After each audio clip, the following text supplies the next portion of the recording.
Hey guys, thanks for tuning in again. Appreciate you joining the video. Today we're actually going to do a couple things with the bike. As I mentioned before, I am going to a big bore kit probably sometime early next year. But in the meantime, I want to do a couple updates to the bike just to kind of pre-vision it. So when I'm ready to go big bore, I don't have to, tackle majority of the work. So we are going to be actually replacing as a first step the intake and throttle body on the bike. So we're going with the HPI 65mm throttle body / intake. This was designed in partnership with HPI. So basically HPI throttle body, Fuel Moto designed the intake on the back end. Really nice craftsmanship, so I'll go over that as well. We're also upgrading the injectors. We're going to 6.3s. Given that I'm going to go probably 131, I want to have the extra fuel need if I do. 5.5s, we're kind of on that cusp where I'm shooting for maybe 145 to 50 horsepower. So the 6.3 is going to give me some flexibility is there. And then we're also upgrading the cam. So I did choose to go with the Woods 22XD cam. That's going to allow me to kind of grow with the bike itself. So if I decide to go big bore at that point, I can opt to use that cam, or I can go to a different cam profile if I find that that cam is not working out. And the XD is probably one of the biggest cams next to the 483 that you can put without having to change anything from the valves on the head. You do need adjustable push rods, which we are going with adjustable push rods. So it's going to give me that flexibility to put the biggest cam I can in there. And from rating it, I was kind of going back and forth with the XE or XD. I know I'll suffer a little bit on the low end going with the XD, but it does have a nice dyno curve on that, so I'm pretty excited about that from what I've been reading. We're also swapping out the oil pump since we're going to be changing out the cam. So I am going with an S&S oil pump kit or chest plate kit, which includes the lifters, the push rods, and all the bells and whistles in there as well, along with the chain tensioner too. So let me actually show you kind of the setup that I have here, and then we'll kind of jump into the disassembly of the bike. All right, so here's kind of the whole setup kit with the manifold and a couple other things that I want to review with you. You can buy the S&S Chest Plate Kit with basically everything. I kind of piecemealed it together because I'm going with a different cam, but you can do any cam that you want, right? Depending on the modifications to the motor that you're shooting for. But basically this kit came with everything: the chest plate, the push rod covers, the push rods, which are adjustable. I got them in black. It comes with the lifters, chain guide, and then the CNC tappets from S&S as well. Along with the gaskets, you have a cam bearing as well, and O-rings too. So everything came with the kit itself. I think the kit just without the cam was around $1,400. And then the cam itself, depending on which cam, ranges anywhere from, $200 up to, $400, just depending what you're going with. Comes with lube as well, which is nice pre-assembly lube. I did actually purchase another bearing just because I didn't know if that kit was coming with that. I didn't read it thoroughly, but it does come with a bearing, but I got an extra one. I might use that one. These are the 6.3 injectors that Fuel Moto sells, which should be sufficient. And then we have gloss black tappet covers or pushrod covers that we're swapping out to. These I purchased from Harley directly. One thing to keep in mind when you're replacing the oil pump is to always replace the seal on the back. These are like 10 bucks. You can get them at Harley. I got this one at Fuel Moto when I ordered everything. But that's definitely one thing I would recommend is swapping that out just to make sure that you have a fresh seal on that, no matter what, how many miles you have on the bike. We're also going with a ARP kit for the chest plate. So we're gonna not use the bolts that are being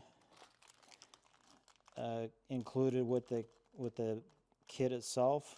We're going to be swapping all that out to 12-point bolts, and then I'm also doing the cam gears, fueling on both of those through ARPs as well, just to make sure that we got a nice set of gears in there. Doing the Woods XD cam, as mentioned, I was looking at the XC, but choosing to do the XD just because I think that's going to be the best step on that. And then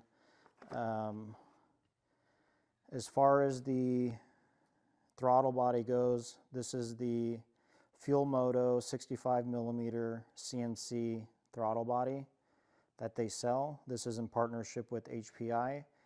I saw on their website markings or badging that they had HPI on the throttle body itself, but it looks like they only have Fuel Moto now. But I do know for a fact that this is a HPI throttle body, and then Fuel Moto designed the manifold that it comes with. So it's 65mm. I opted for that just because of the additional air increase that the bike will take down the road, but you can run it with the stock configuration as well. You just have to have the right map on it. But pretty nice craftsmanship on that. Nicely done. Comes with seals, so I don't have to swap those out. And I just had to send in my throttle body cord to get it swapped out.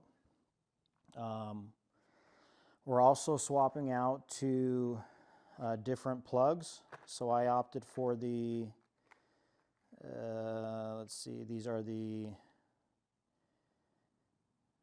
92202s. They're one step cooler from stock. It's going to help with some detonation. Obviously with the higher horsepower, this will help long term as well with the bigger build. So I'm opting to swap those out while I'm in there. I did that on my Street Bob as well. Went to a cooler plug. It seems like the tune likes it and the bike likes it as well. We're also going to a taller air cleaner from HPI. So the one I ordered is the slim version. The one I'm going with is a taller version. So a little bit more air increase. It's just a upgrade. I think it's like $100 for the filter and then the taller posts that you can add on to the existing back plate. So it's not too bad. So we're doing that. And then we got some goodies from Bamco. We're just swapping out some of these bolts, the cam plate cover and the pushrod covers to gold. Since we're in there, might as well swap those out. But yeah, that's it as far as the kit. So I think I have all the tools as well for my previous cam install on my Street Bob. So we can pretty much get started. Let me know what you guys think on the products and the items I chose with the throttle body and also the Woods Performance Night Prowler cam. Pretty excited about that. I heard it's pretty aggressive lope and the mid-range is unbelievable. So we'll see once we get everything buttoned up. All right, so now we need to get access to the intake. So there's 4 total bolts holding the flange to the intake manifold. The brake side is easier to get to, right, because it's exposed already. The shift side We're going to have to actually remove the coil pack and the engine mount from the frame. Pretty straightforward. You got a 14mm and then a Torx 45 bit on these guys. I'll zip these out on top. On this one, I'm just cautious of the Torx bits, right? So you definitely want to use just a regular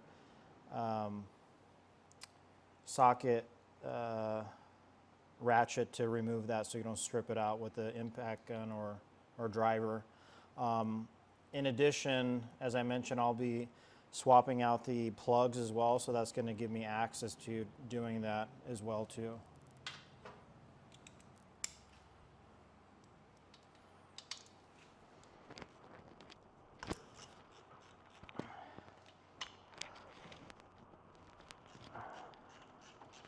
And I have new hardware for the engine mount from Bamco, so we'll be swapping these out like I did on my Street Bob.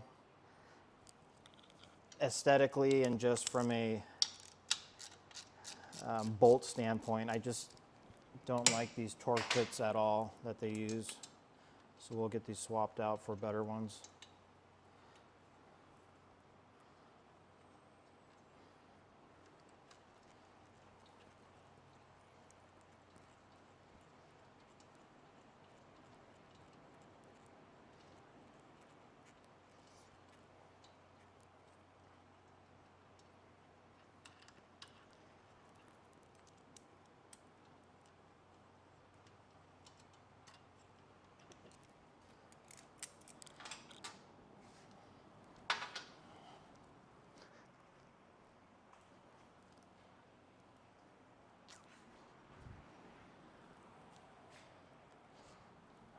Impact gun go.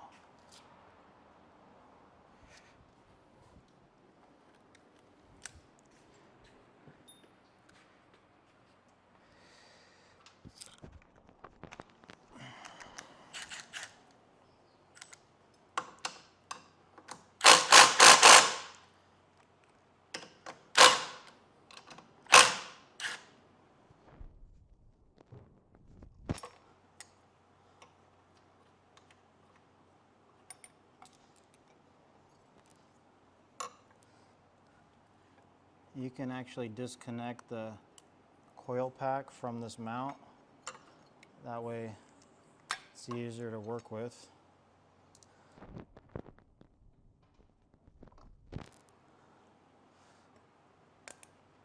I'm gonna take these off too. Just make sure the direction they go in.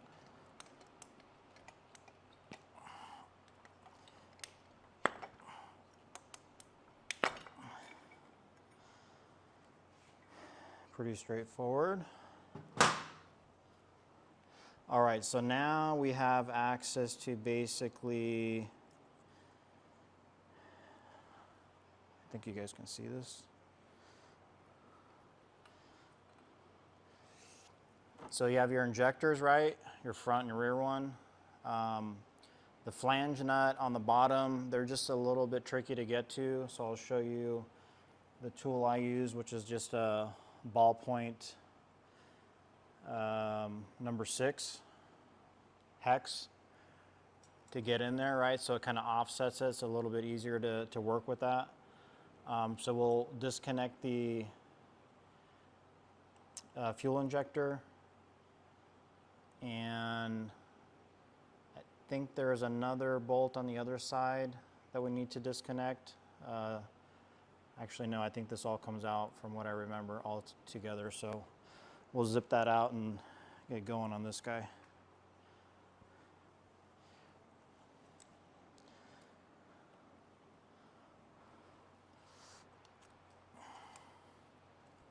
I do have the battery disconnected as well, guys. Took the fuse out, so we got no power. Make sure you do that first and foremost before you start on anything from electronic work.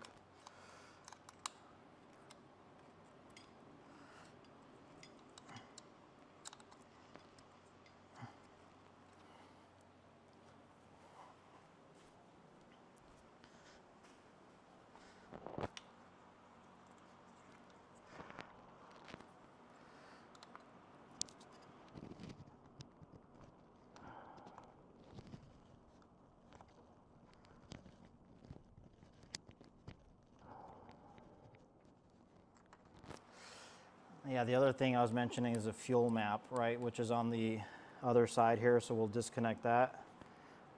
Fuel map sensor. So that's disconnected. We got the sensors disconnected, and then that whole thing comes out as one unit. So let me just take these flange nuts off.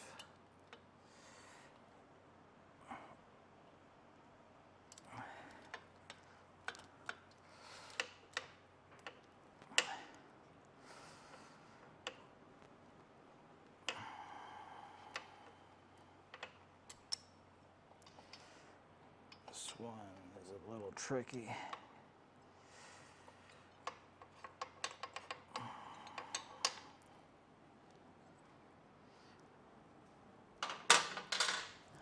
On this side, actually, I'm going to use a regular Allen key because the way the angle is, I'm afraid that that ball point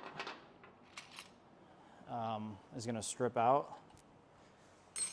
The ball hex tool, socket tool will work on the other side, no problem. But this side, I just want to be very cautious of, so I don't strip these bolts out.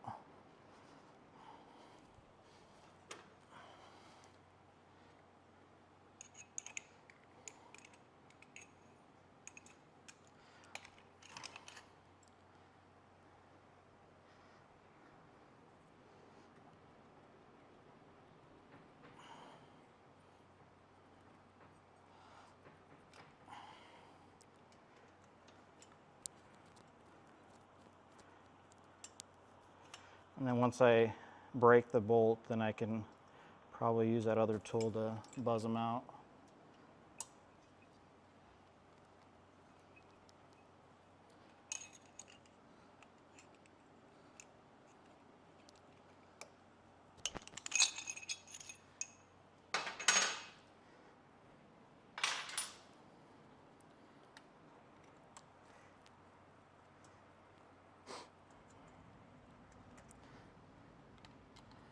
And the flanges are actually notched, I believe, on this side only. That way you can pull everything out as one unit and you don't have to take out the bolts completely. The bolts do need to come out on the other side, so let's hop over there. All right, so I just wanted to show you quickly, guys. These are the two bolts that I pulled off. So basically, it's the top of the fuel regulator, and then the injectors come out, so we'll pop those out. And you have your map sensor, which will transfer over to the new intake manifold, and we'll utilize these existing flanges. So one thing you have to be cautious of is the orientation of these gaskets. So once we get to that point, I'll show you guys how the gaskets are put in and then how we put the flanges back on. Can expand. I mean, this is just plastic, so think about the temperature on these. You know, we're running the bikes at anywhere from 250 to 300 degrees, you know, on a ride. This stuff is just plastic. I mean, how many heat cycles can it take before it warps and is junk? So it's a good time to replace this. I went off the bat on my other bike and replaced it with the S&S 55mm intake. It's cast. I mean, it's a cheap upgrade. I think it was 300 something bucks, but it's good because you don't have to worry about anything you know, breaking or cracking from the heat. And I'm just looking if there's any cracks in this from riding. I mean, it looks okay. All right, so we're gonna transfer some of these items over from the old manifold to the new Fuel Moto manifold. So one thing, as I mentioned before, to be cautious of is the orientation of the flange. You have a flat portion, which is going to go towards the manifold, and then you have a beveled portion, which is going to be towards the cylinder heads. And again, the O-ring is tapered as well. So this is going to go set inside the flange like this, so it's going to sit flush, and then you add it onto the manifold itself. That way, once you put this in, it's a nice seal, even seal around the cylinder head and the flange. I think on my other bike, I installed the fuel regulator along with the injectors prior to installing it, but this time I'm going to actually put the intake in first and then add the injectors and the fuel rail on top along with the map sensor after I install this. Again, on the back bolts, you keep those intact. That way you can guide in the flanges once you put the manifold in, and then you just tighten these screws to the cylinder head, and that's pretty much it. Pretty straightforward install, so we'll get it done here in a second. One other thing, I'm actually going to put some oil on these O-rings just to make sure they're nice and lubed up. That way they're not going in dry. All right, I actually went and added the map sensor on here just to save a little time.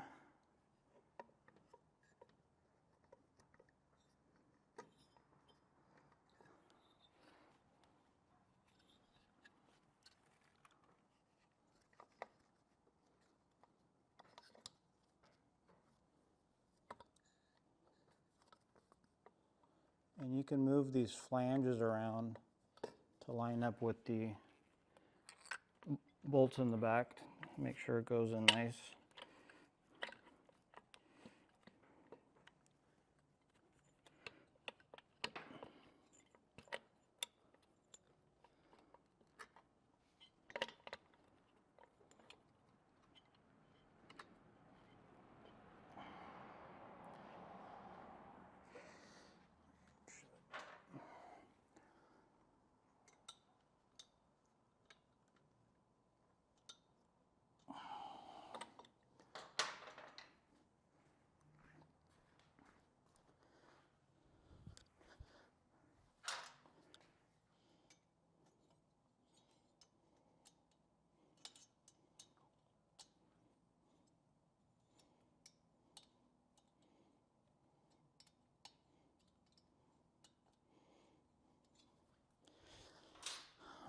Bolt back there was snug down a little bit too much.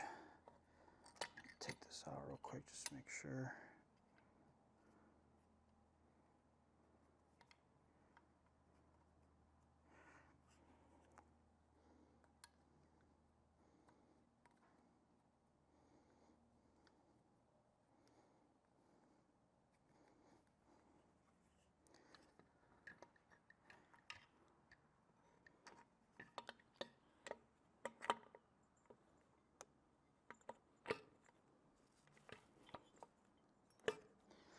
All right, so those are in. Put these bolts in here.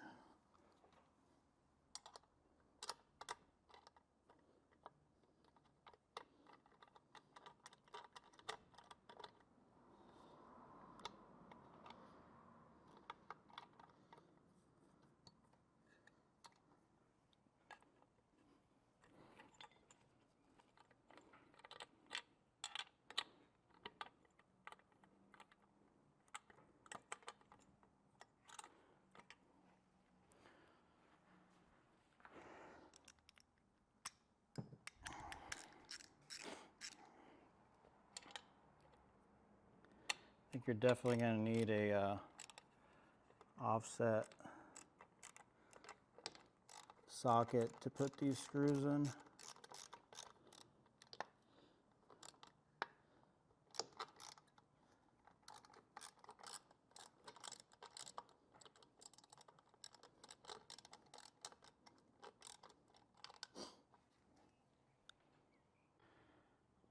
All right, so I got the injectors in and the fuel regulator bolted to the manifold.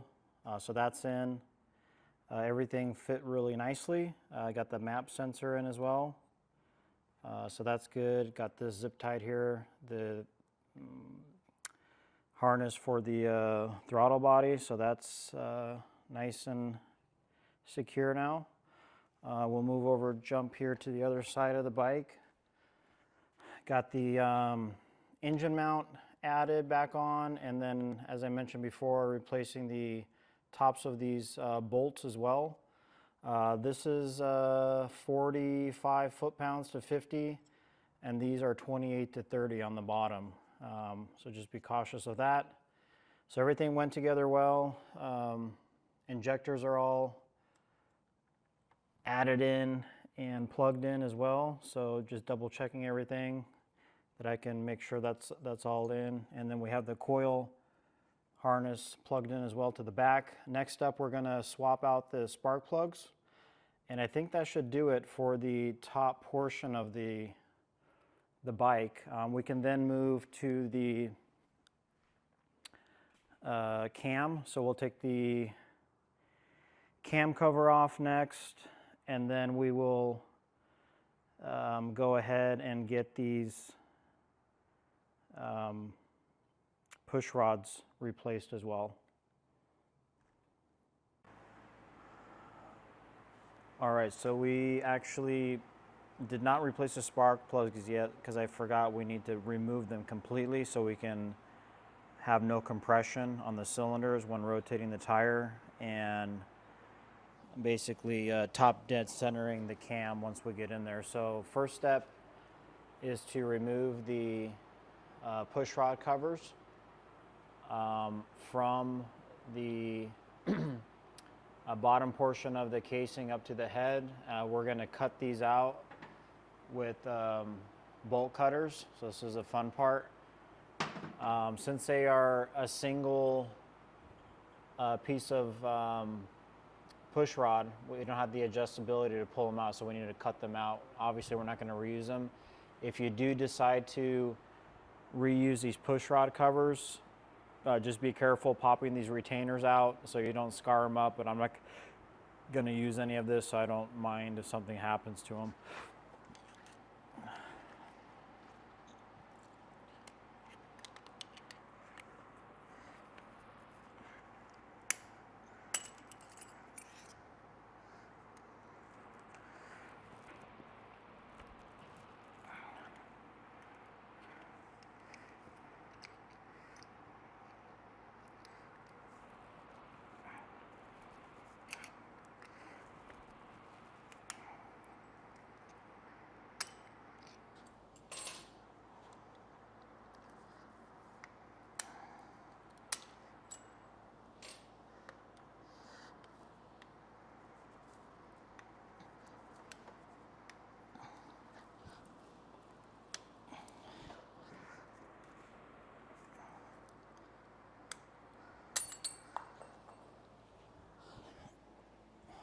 All right, so those retainers are out, which should give us access to popping this up.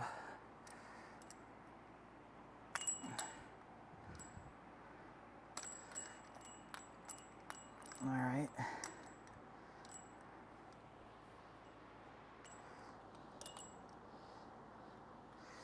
So what you want to do here, once you get the retainers out, I need to hold this up with a rubber band, and I was trying to look for one earlier, and of course I couldn't find one.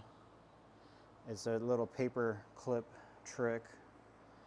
Let me see if there's one laying around here. All right, so I just actually grabbed one of my wife's hair ties. So basically you just put this underneath this push rod cover and just put it up on top of the head here around the bolt, and I'll keep this from falling down. And you want to make sure that you can spin this clearly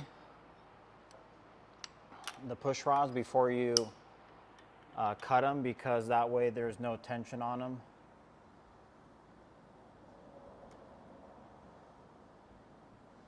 So let me see.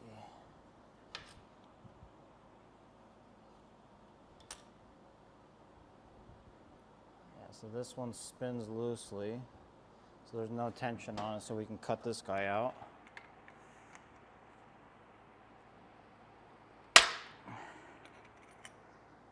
And just like that.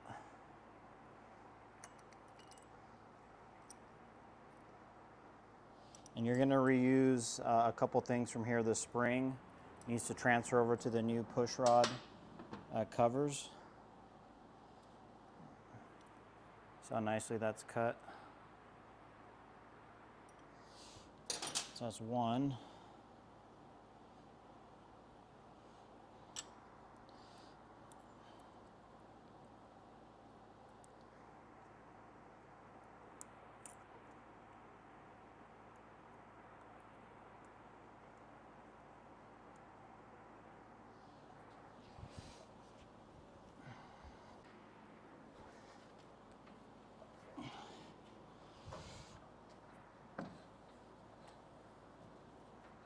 See, sometimes I forget. So you have to put it in 6th gear to give you that higher gear to spin the crank over inside.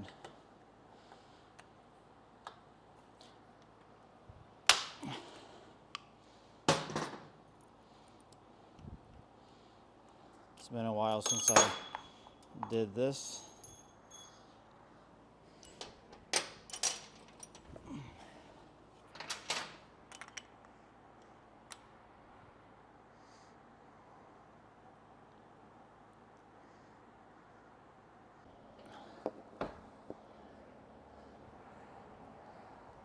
Okay, so that one's spinning freely.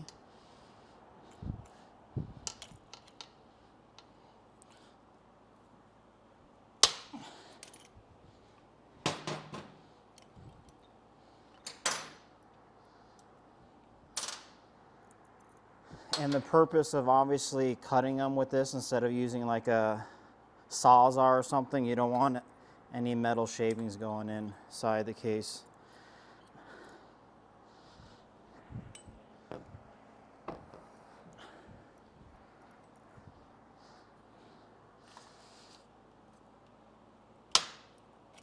Okay.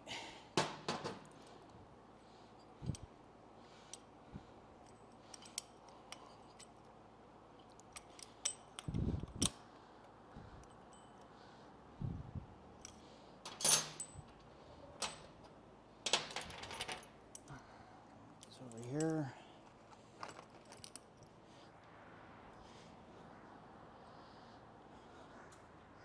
All right, so we got the push rods out. Those can go in the garbage, recycling bin. Obviously, they're not going to be reused.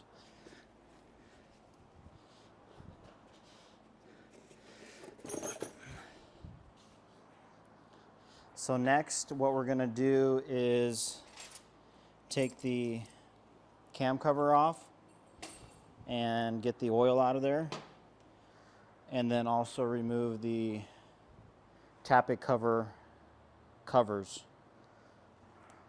our push rod covers.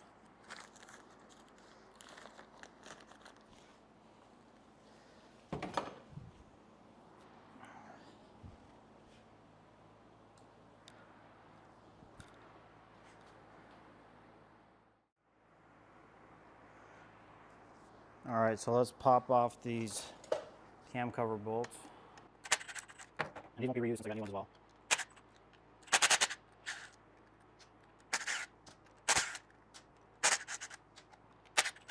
Sometimes this cam cover stuff, I just want to maybe hit it with a rubber mallet so you can pop the cover off and the oil will start coming out. Just real tap nicely here. Keep the bolts on just in case. There we go.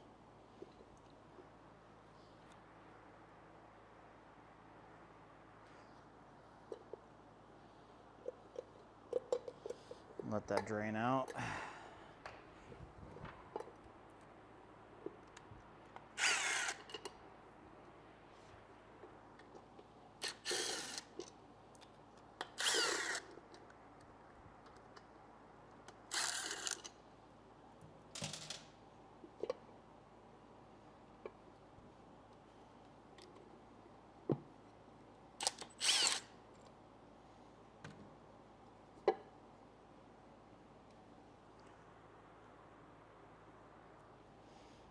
All right, so we'll set this aside here.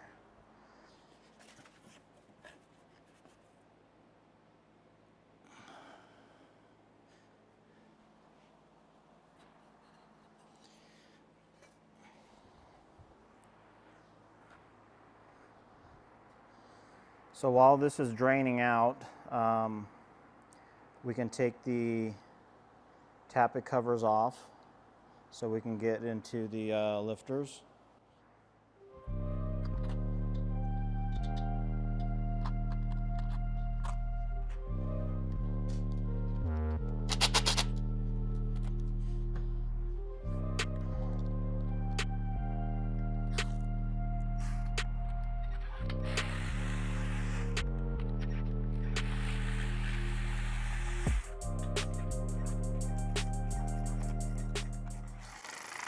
Don't buy an M12, buy an M18 wrench, powered wrench. This thing's garbage.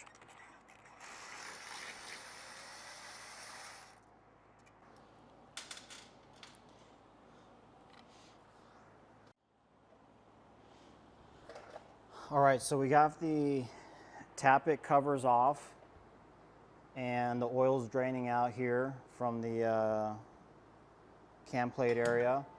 Next step is actually to remove the lifter tappets, the plastic ones. So one thing of caution here is that these two bolts tend to strip out, so you want to heat it up. Also, if you're reusing the plastic cuffs, you have to make sure not to warp them with the heat that you're going to put on them. So since we're not going to be reusing the plastics, we're upgrading them. I'm not going to worry about that, but if you are going to reuse this, for any reason, I don't know why you would want to reuse this. Just be careful when you're heating up not to distort this plastic piece. But in my recommendation, if you're doing this kind of work, swap them out for something, you know, a lot more reliable. So let's heat up this side first.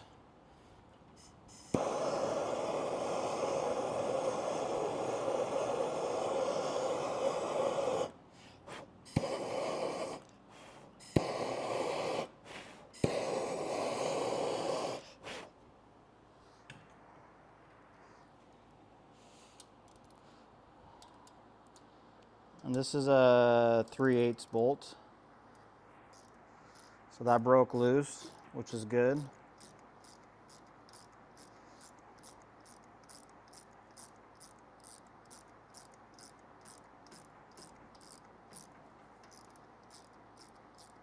And these bolts don't get reused. The new kit, your S&S, will have new bolts in them, so I'm not worried about that.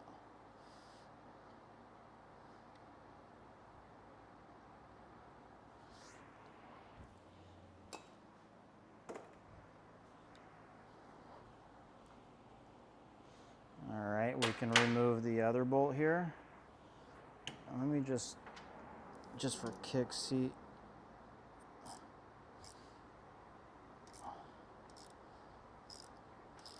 Yeah, it doesn't, this one's actually coming out without any heat on it. So from what I've read online and before, my other bike actually had that problem. I couldn't break it free because they were using a lot of Loctite, so maybe they've changed that since.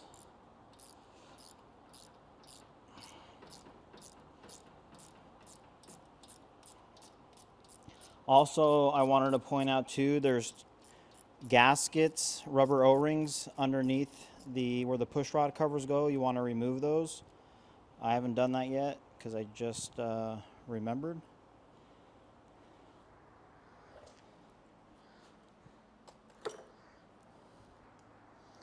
We can pull those out right now. Just these guys.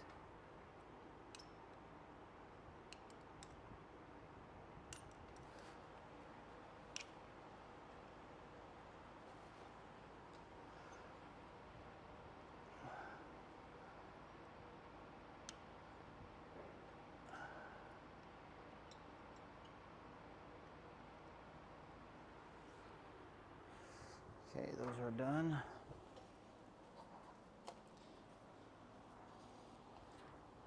All right, now we can pull out the lifters.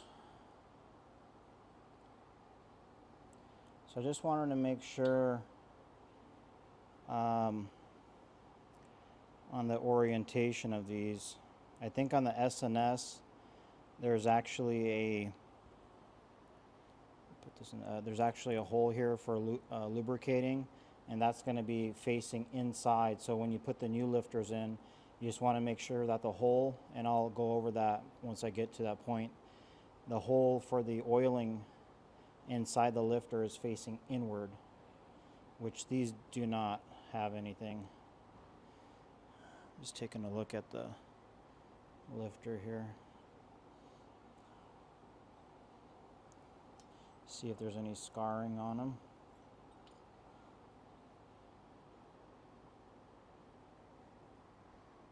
And they look to be good. Again, the bike only has 2,000 miles on it, so I'm really not too worried about any kind of issues with scarring or the crank being off center. And I still need to measure the crank run out once we put the new cam in.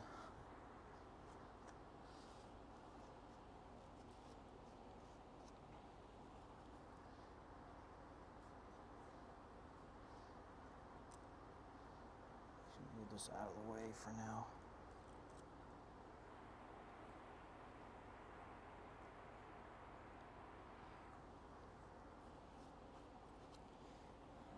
All right.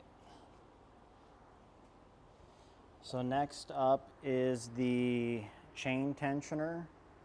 Again, it looks like we have a Torx bit on these two, so you just want to be cautious not to strip those out because those are going to be a pain in the ass. You have 4 bolts that go into the cam plate. Actually, no, there's 6. 1, 2, 3, 4, 5, 6, I believe.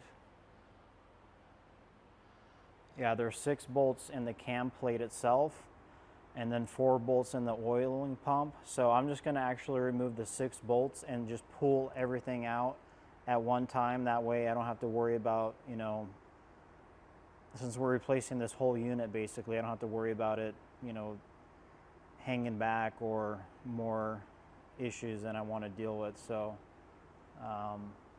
we'll zip those bolts out in a second because we need to take off the chain before we actually pull the cam plate out.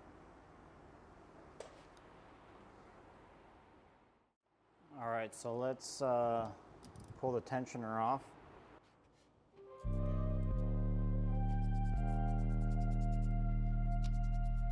And this one I'm using, so I'm going to toss it. New tensioner company bolts, and I'm using that as well.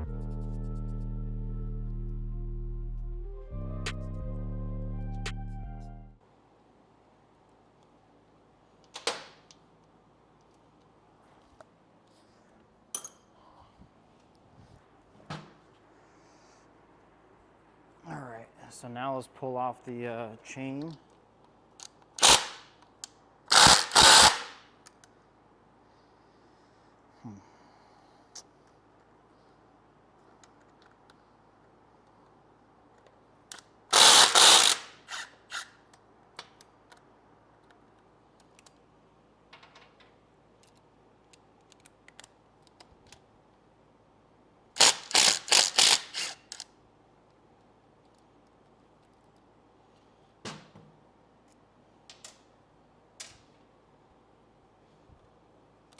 You definitely want to mark the direction of the chain itself, meaning put like a paint marker that you know that it's facing outward, right? So you don't get confused with that portion. And it goes in the same way it came out. So I'm just gonna put a little mark here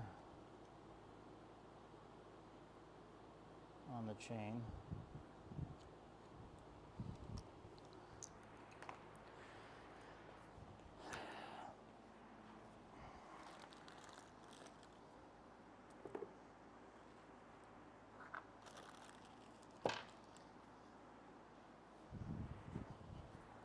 And this all comes out in one piece, meaning the sprockets and the chain. So just keep that intact.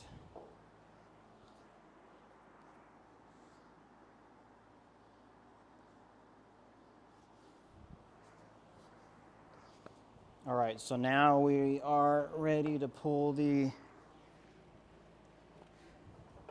cam case off. Again, 6 bolts on that.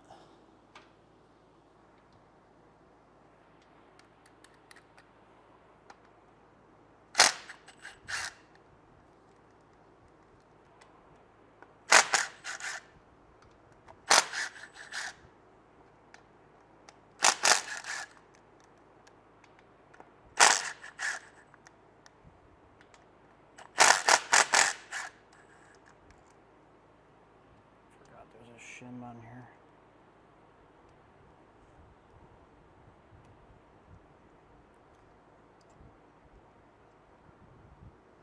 So that shim is important.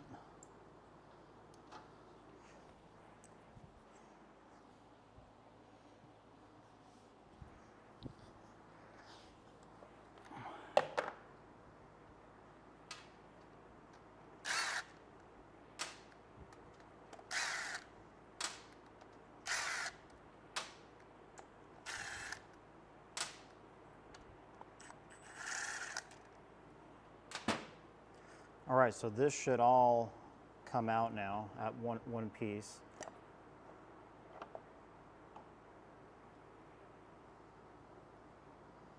Let that drain. Your cam here.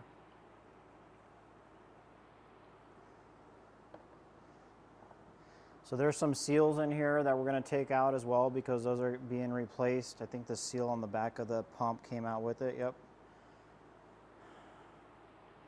The seal here that gets replaced. This seal is the one I mentioned before with the parts I ordered. You want to replace that guy. This is the pump and the plate itself. I mean, cast, super straightforward. Let this drain here, and then we will be ready to, so the next step is to check run out on the pinion here. And then we will start pulling out the cam bearing. I'll show you the tool I have from that. And then once that's all out, we'll clean all these threads out just to make sure that there's no Loctite in them. So I'll use a brush and go over all these threads so they're nice and clean. And then we'll start putting everything back together again here shortly.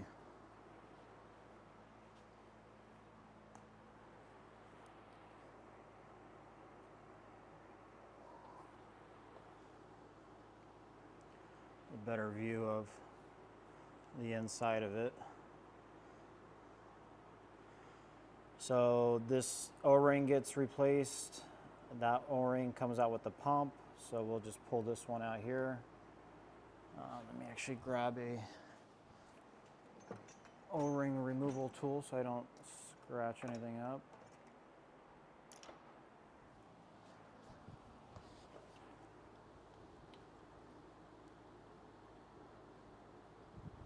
That gets removed, and then the bearing, that's a cam bearing inside there. So we'll use a removal and a install tool. It's all in the same tool to get that out of there. And then this is the top of it. You got your bores for your lifters. A pretty cool design.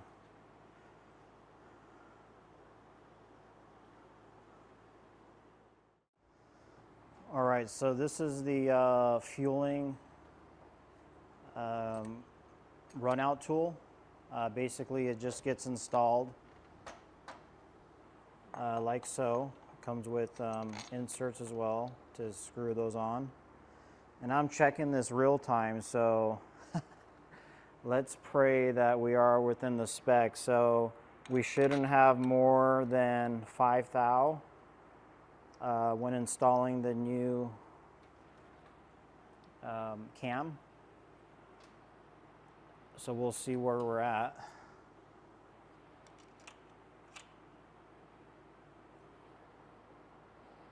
We're gonna put this at 0. So we're gonna spin the back of the wheel now and see what the run out is on it.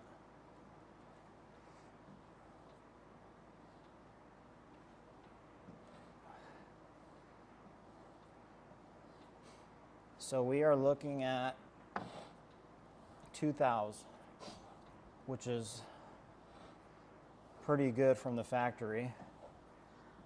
Like I said, 2,000 miles on it, so we're looking pretty good. I'm just gonna make sure that that's accurate reading. Put it back at 0 again. So we're at 0. And spin back tire.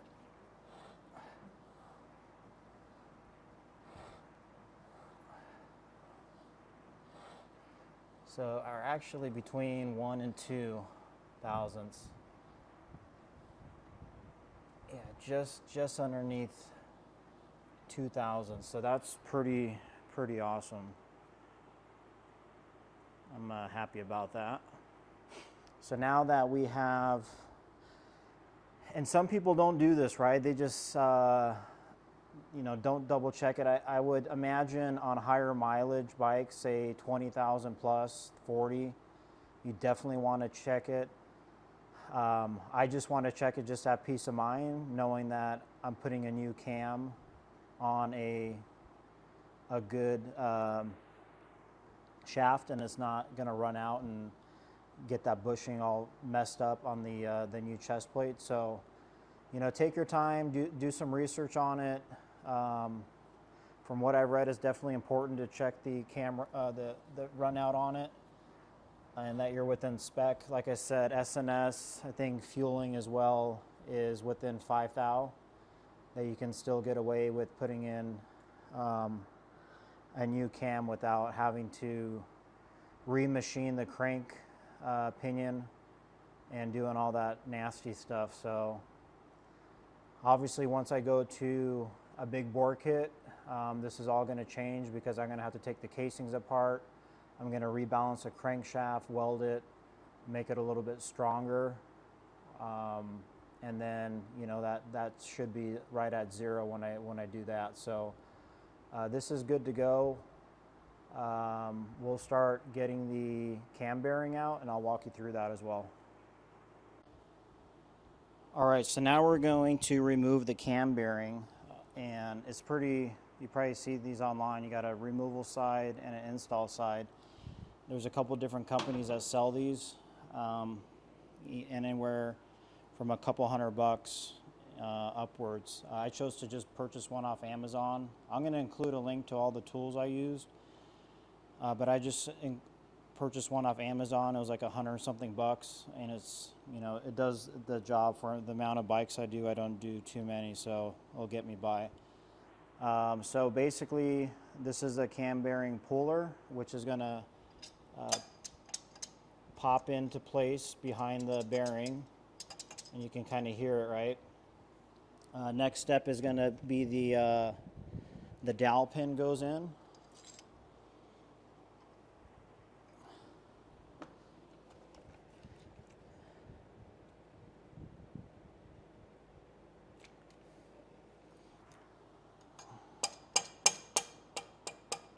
You should have like a 1/4 inch or so sticking out. That's about good.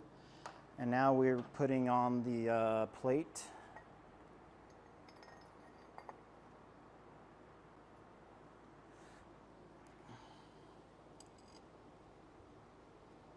Again, everything comes with a kit, which is nice.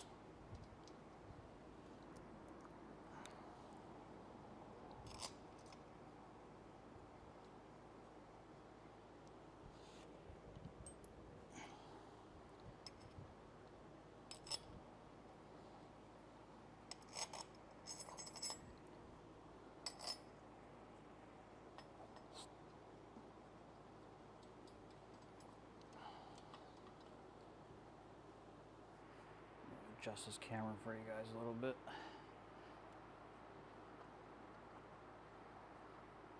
Okay, so next we will put the washer on and the nut and start to drive the bearing out. So it kind of almost works like a removal of a tire bearing right out of the wheel, like I showed you guys on that other video.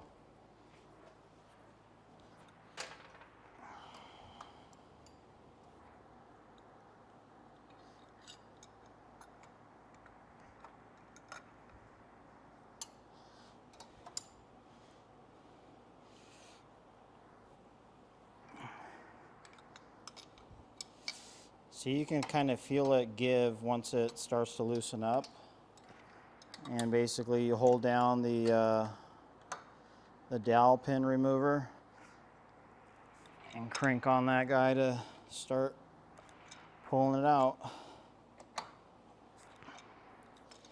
Now the other thing I wanted to comment on here is that depending on the mileage of the bike, again, some people don't replace this bearing just because of the mileage. They think it's good, but my philosophy is that metal and metal wear together. If you put a new piece of metal in there, like a cam on a used bearing, it's not going to wear evenly. So I'd just rather swap it out completely and not have to worry about it.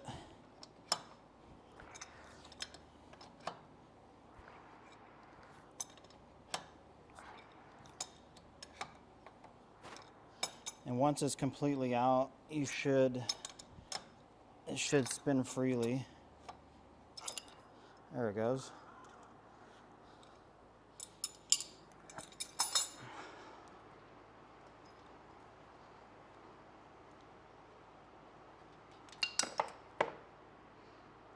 I forgot about that.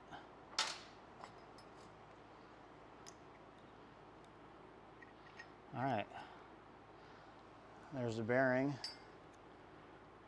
and as you can see back there, no more bearing in there, so that's removed. So now we will put the new bearing in, and we'll flip this tool around and do the install process. Okay, so we are ready to install the new bearing. One thing I wanted to point out is the bearing itself has lettering on one of the sides. I don't know if you guys can see that or not. Maybe a little bit. Doubt it. Anyways, lettering on one side of the bearing. The lettering is going to face out, not in but out. So you want to make sure, because it's directional. So when you're putting the cam bearing in, make sure that the lettering is out prior to you putting it in. The install tool just has like a little plunger that you set the bearing on, right? And then on the back side of this is the dowel that's going to go through, and then we'll start screwing it in. I won't be able to show you too much because you have to look as it's kind of blinding to see how it's going in. There's like a little peephole. But we'll just put a little oil on the outside of the bearing and then start working its way in.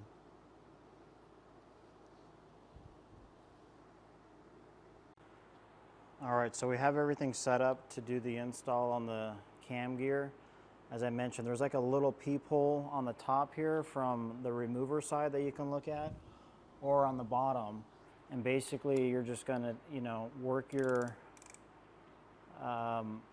gear, your cam bearing in slowly until it bottoms out, right? You'll feel it bottom out, and then that's gonna tell you that it's flush in the case.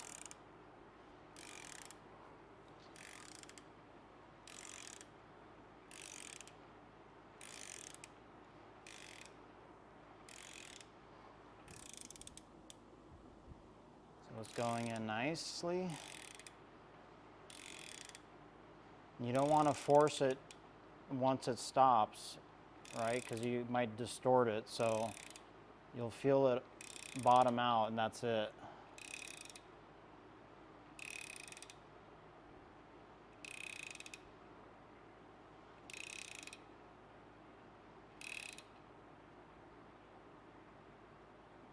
Okay, I think we're good. I'm gonna pull this out and we can double check.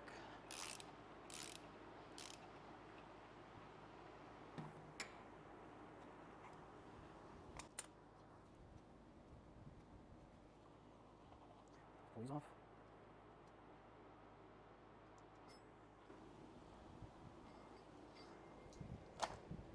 All right, so I think that is sitting.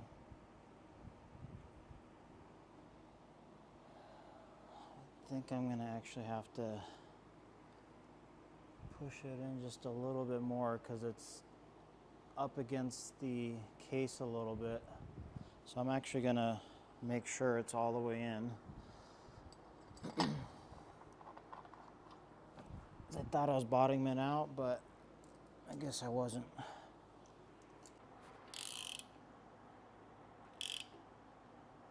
Okay, that's bottoming it out now.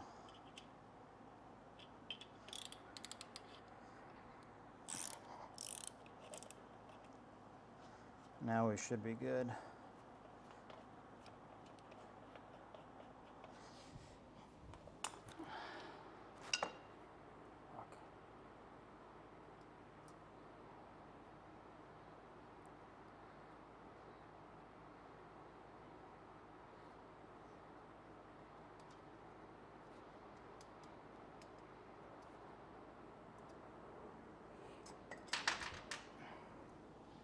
Yeah, now it's nice and flush back there.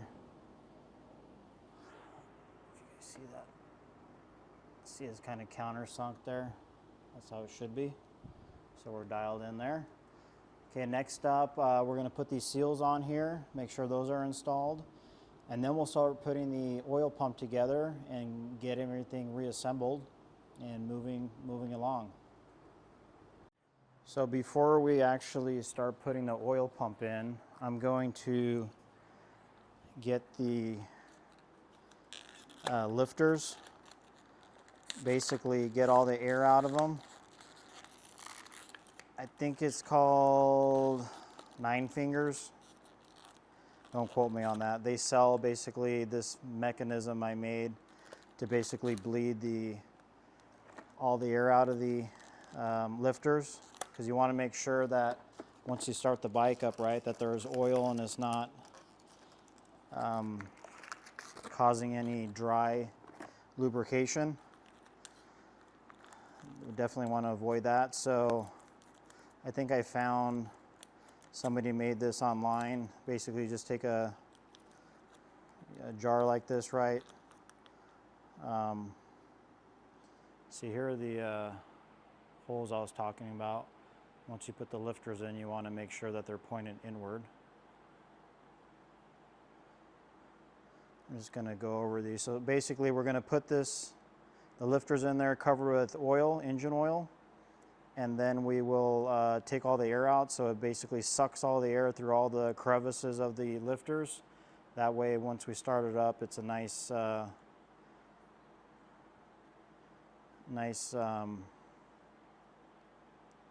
wet lubrication on all the components. I'm just going over everything on these. I actually knocked down some of this.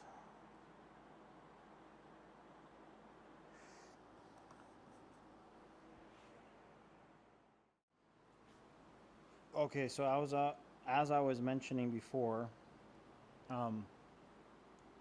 there's very sharp edges on these lifters that come in, and once this lifter starts swelling out, right, then it will start scratching that inner bore on the case where the lifters go. So I actually pulled up some information from T-Man Performance. He does a really good job of explaining the reason why you want to knock these down. You can take a piece of emery cloth, very fine, and just make sure that you go around that area, right, that you want to knock down, and that way it's nice and smooth, so there's no scuff marks or anything. But you can feel it once you run your thumb through it, how that feels like. So we're going to place these in. Let me just do one little peek at these again.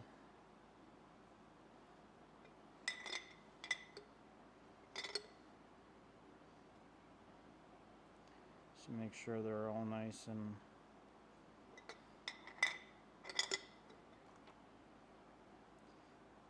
I'm actually going to put the chain tensioner from S&S in it as well, because it does have an oiling hole. That way that's also nice and lubed up before I turn on the bike.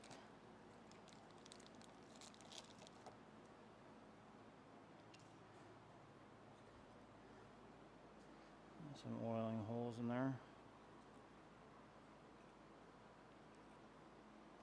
And drop all this in there. Put the lid on it.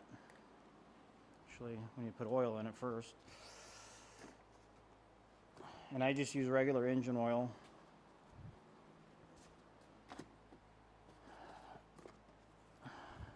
Just cover it.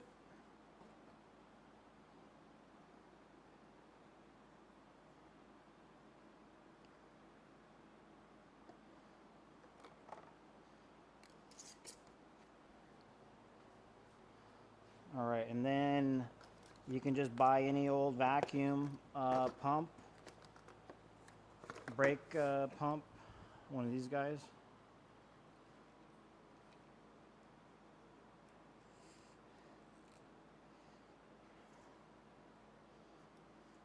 This goes here, and we'll start, as you can see. See all the bubbles moving up.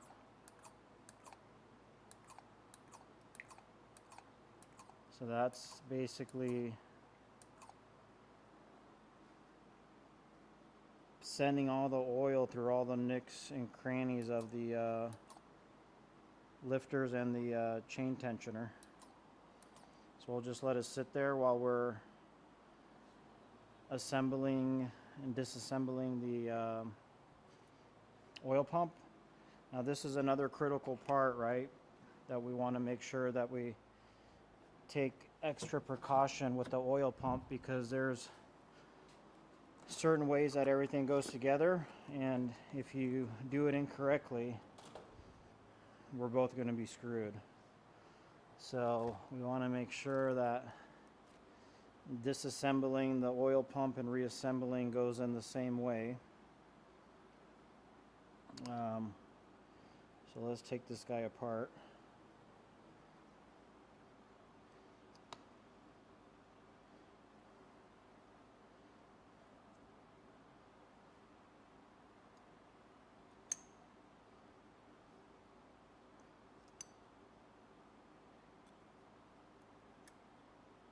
Now I'm working towards basically the inside of the pump out.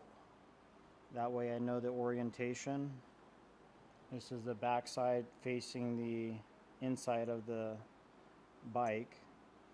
Now, one of the most important things you want to make sure is the orientation of the first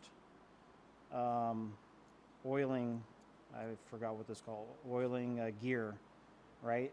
So there's a step on this gear that is a shelf, and if you put this in incorrectly, it's not going to seat on the shaft, because the shaft also has a taper on it as well. So we want to make sure that the gear itself, the oiling gear, is correctly placed in there. I'm not sure if you can see that shelf on it. It's a little lip there. So that's going to go directional inward to the bike itself. So we'll start putting some assembly lube on this guy and start putting it in the bike. All right, so we're starting to put things together now. So I got my new gasket on. As I mentioned before, the old oil pump, you are not going to reuse that because it's not good to do that.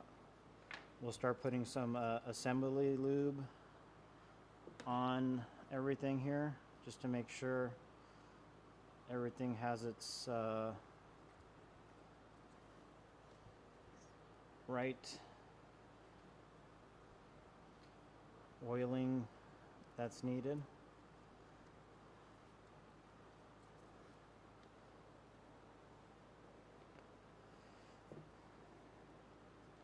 I get it everywhere.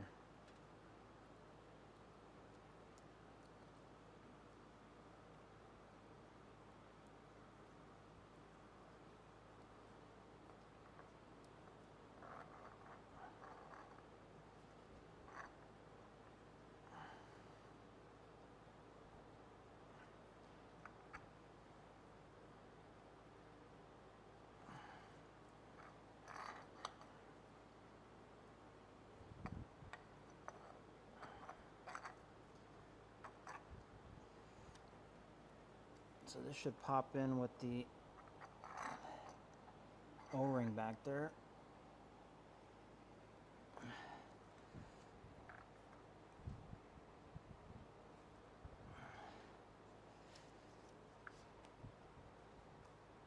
There it goes. It's nice and tight.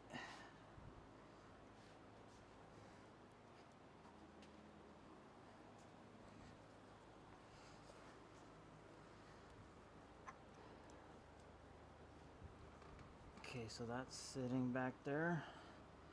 Next is the gear. Again, make sure that you add assembly lube liberally on it. You can't put too much of this stuff on. And that the step is facing the inside of the case, as I mentioned before. It's important.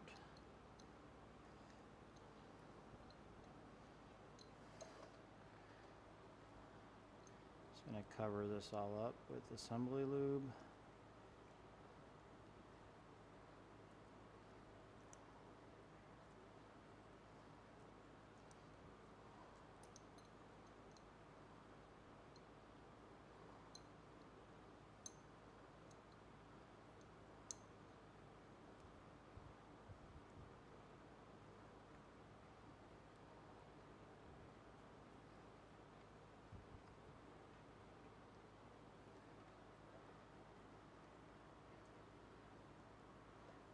Okay, that's nice and flush.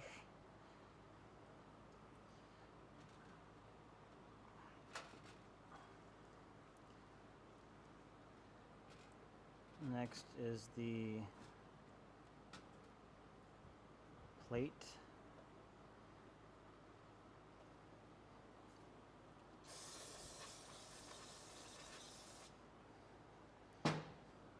And I'm cleaning this stuff off because I don't know what kind of grease comes from, you know, the factory. I'm sure you can get by, but I just want to make sure it's nice and clean before I put everything together.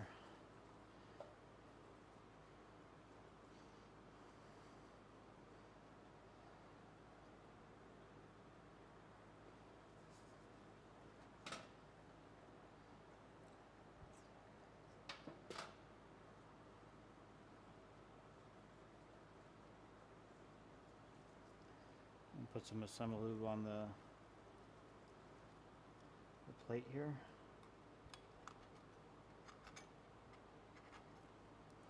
So there's actually pins that go in here. I gotta pull these pins out.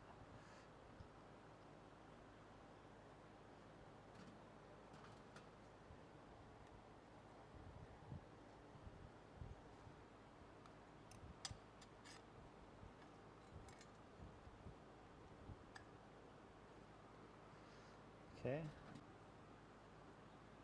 Again, make sure that you put pre-lube on it. This one does not have the step. The step is only on the first oiling gear. This one just slides over. It's non-directional.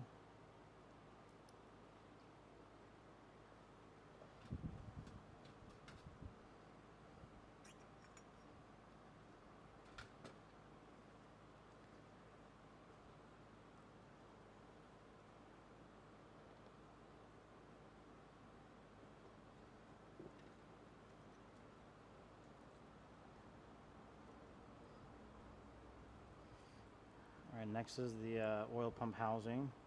You want to make sure you line it up with the dowels.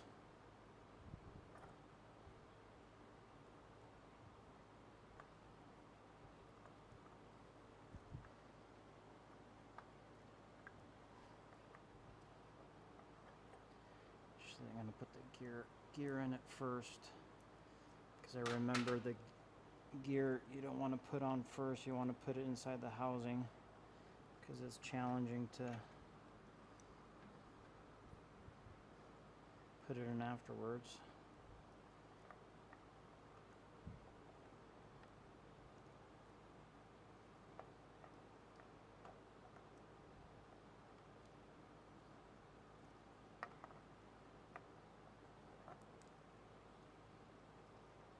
There we go.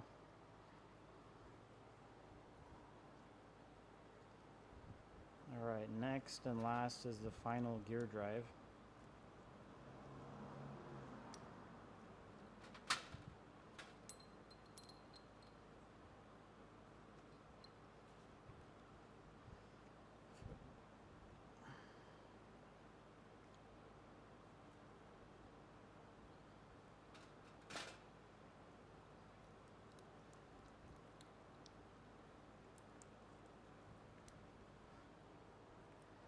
Again, pre-lube or pre-assembly lube.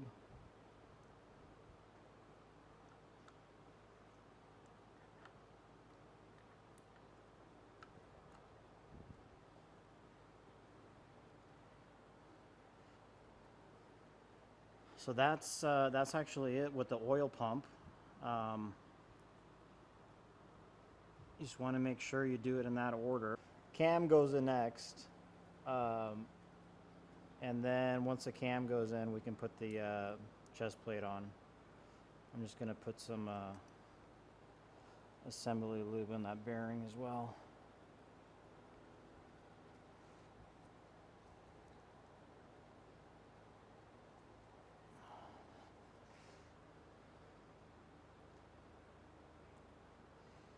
And there's a sequence of doing the chest plate and the oil pump with the bolts, how we tighten them, so I'll walk you through that as well.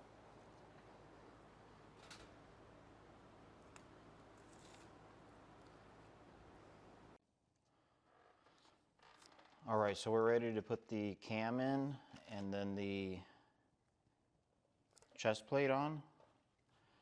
So we're moving right along. One thing I wanted to mention about this particular cam, I'm not sure if all Woods cams are like this, but it does not have a locating shoulder like your typical S&S or OEM cams do, where it stops at the end. So if you actually put the cam in, it's gonna bottom out at the case, and you might think that that's incorrect because it doesn't spin. But basically how it locates is once you put the cam plate on and the bolt, then it pulls it back for the clearance. So just something to keep aware of when you're working with the woods cams. All right. Got the plate here. We'll put some assembly lube.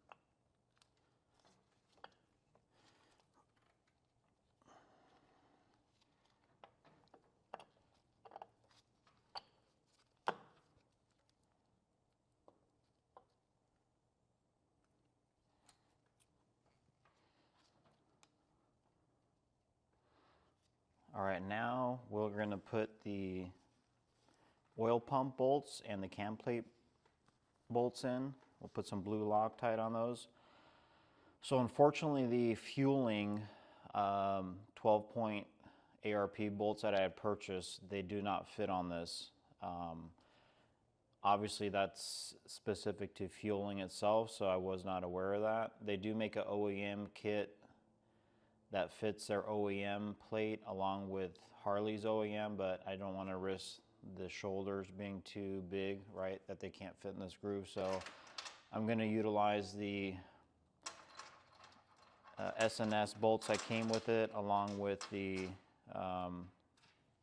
reuse of the stock chest plate bolts. So nothing too big, but just wanted to point that out so you guys are aware of that on the video.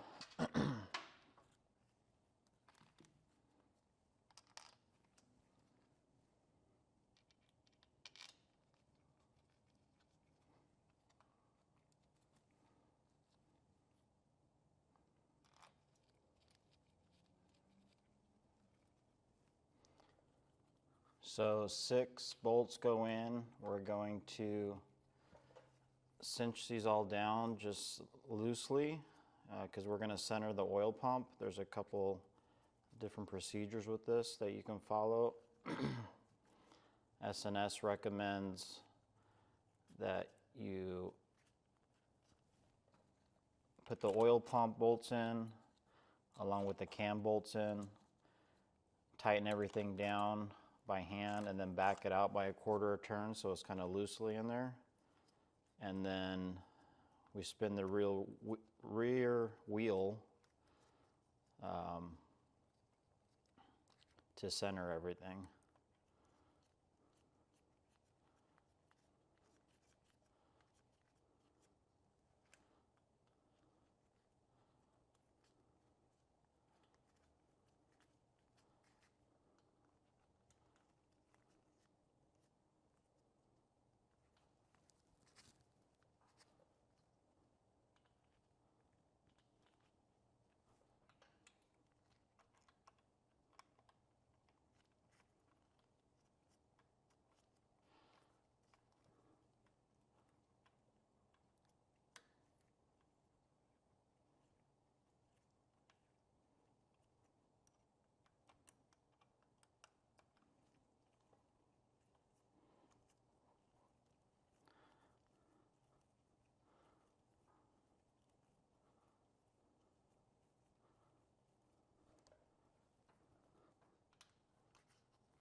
Okay, now that everything is hand tight, we're going to back everything out a quarter turn. Okay, so everything's backed out a quarter turn. So your cam plate bolts are numbered, and then your oil pump bolts are lettered. So we're going to spin the tire, get everything centered.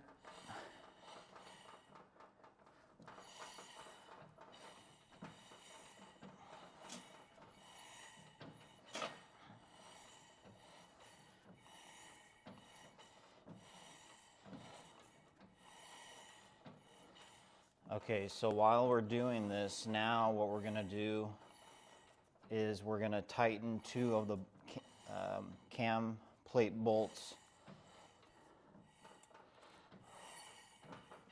Do number 1 and number 2.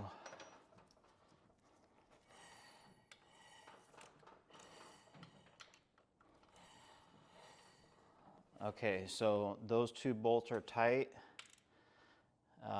Now we're going to tighten the other ones, hand tight. 3,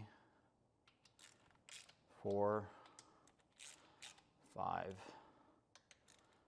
and 6. So those are tight.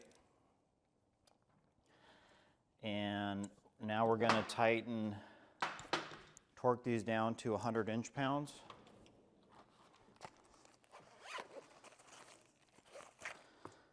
Before we do the oil pump bolts, because that's second.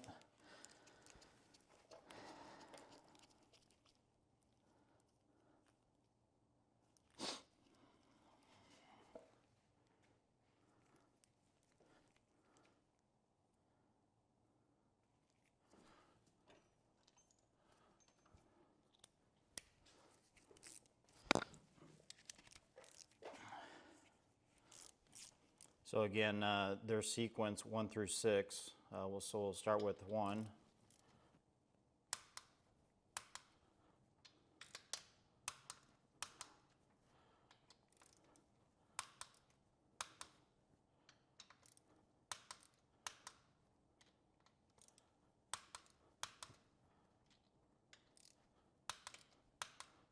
Okay. Let's just go over it one more time here. 2.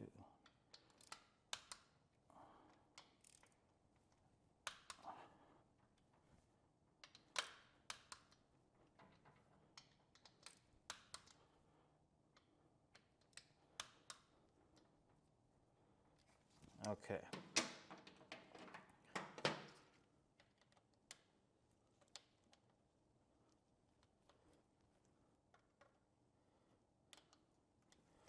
So now we're going to go back and do the same kind of procedure, right? So we're going to spin the wheel, recenter the oil pump, and then we're going to tighten B and A, and then we'll tighten the C and D, and then torque them down.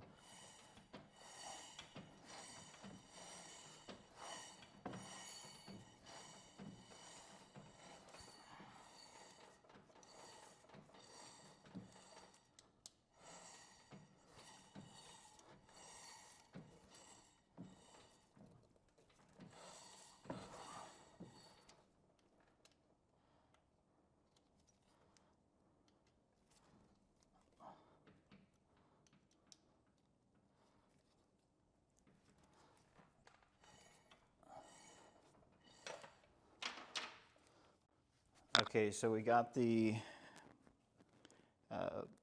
oil pump bolts tightened as well as and the plate bolts, so everything's ready to move on to the gears or chain sprocket alignment, and also do a couple tests on that. So we will bring over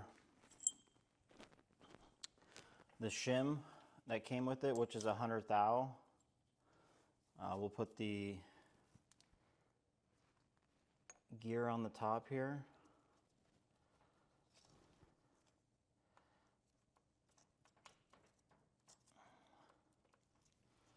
And the bottom one.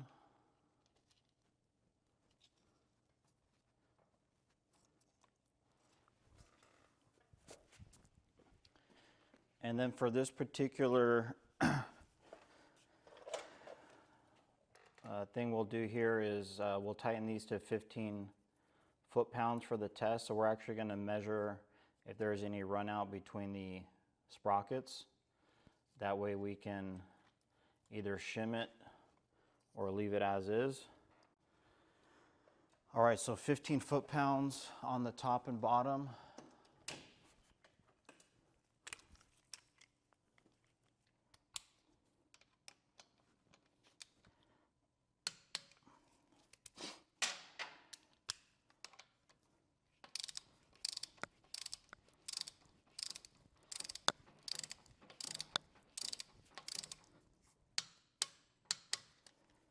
And now what we're going to do is we're going to take a straight edge and basically measure from one gear to the other. And I believe it's not more than 9 thou. On that, I'll double check. And we'll use a feeler gauge to see if we have any light coming through from this section.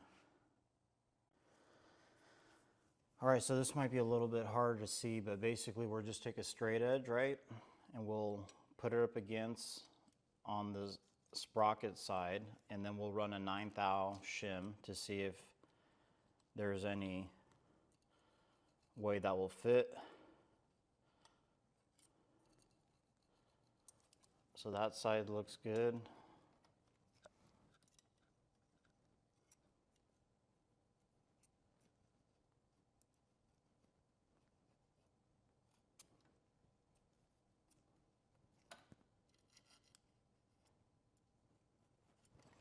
Okay, I think we're golden here. I'm just going to double check this side.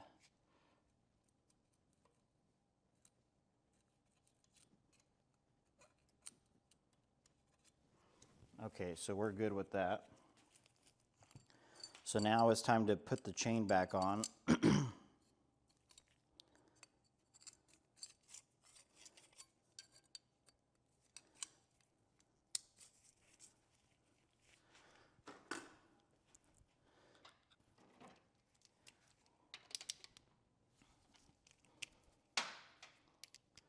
So the sequence on the chain is important as well, because you need to make sure that we're top dead center with the cam timing.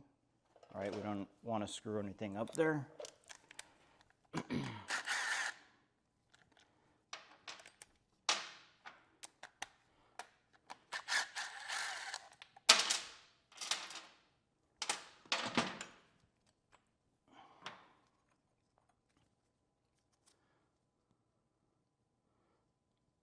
So we'll keep that shim in place. So basically, next step is making sure you're top dead center. So you have a double spline on the cam gear, which you'll put up on top, and then this portion of the pinion output shaft will be flat, will be top as well. So everything's positioned on the top. On the sprocket itself, you have a double spline on top as well, and then you have the flat part and basically 2 marks on each of the sprockets. You'll want to line those up when you put that in. Just to make sure. It's pretty straightforward but important.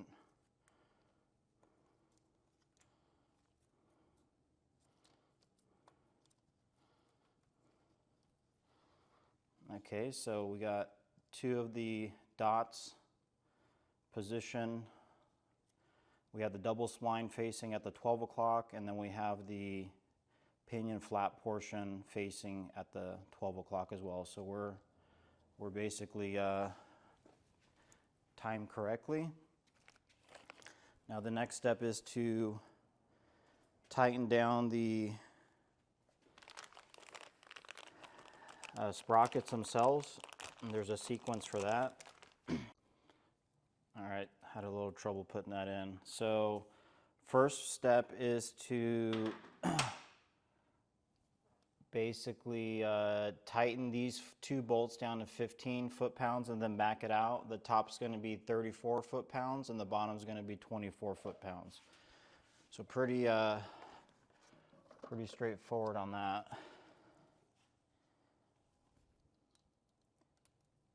Just make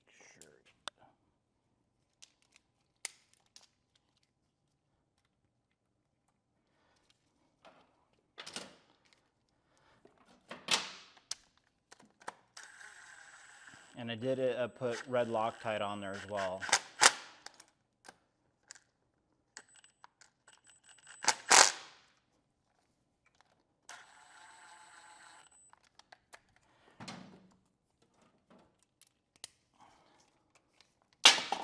I'm telling you what, guys, the struggle is real today.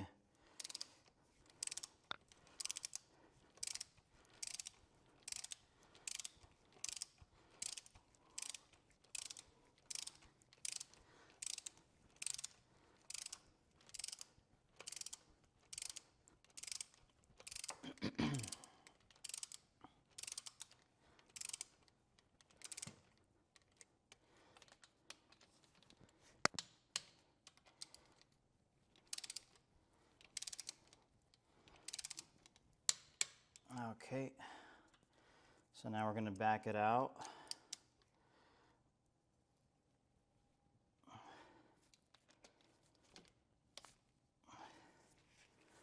And now 34 on the top. Let me get my other torque wrench.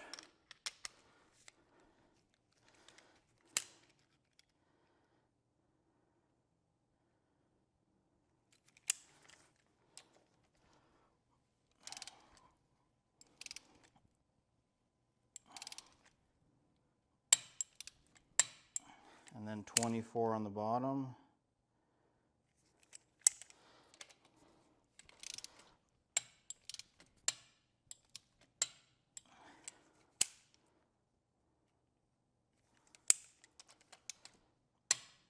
Okay. We're all set on that.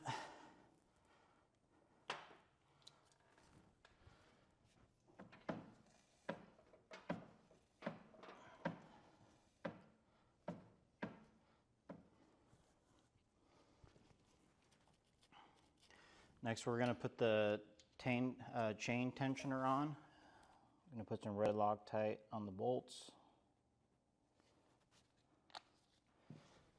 And this is going to be 100 inch-pounds as well.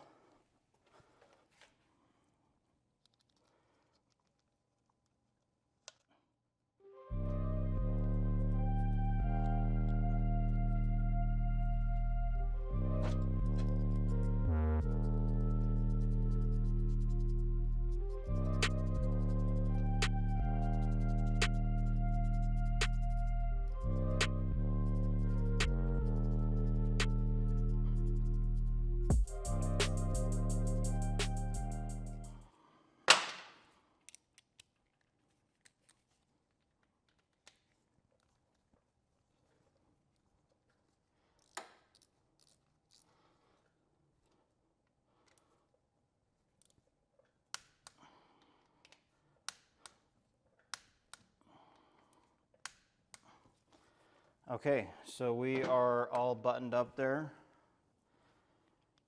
So at this point, I've seen a couple guys put the cover on and then install the lifters and the push rods with the cover closed. The thing with that is you don't see where the top dead center is. And I think I would prefer to install everything without the cover on. That way I can see where top dead center is when I'm adjusting the push rods. We'll oil the bores on the lifters just to make sure they're all nice and lubed up in there. So we'll keep this exposed. Next step is to put the lifters in and then the S&S tappet cuffs.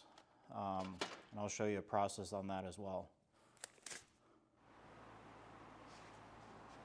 So we're ready to start putting in the lifters and also the tappet. So we'll drop the lifters in, make sure that we have some oil in there. And I'm actually going to put some pre-assembly lube on the lifters bores just to make sure that's a nice even coating in there.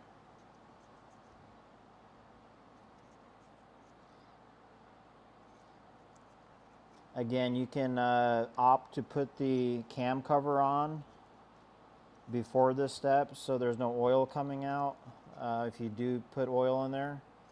but it's going to be minimal, so I wouldn't really bother with it. All right, that should be nice and ready.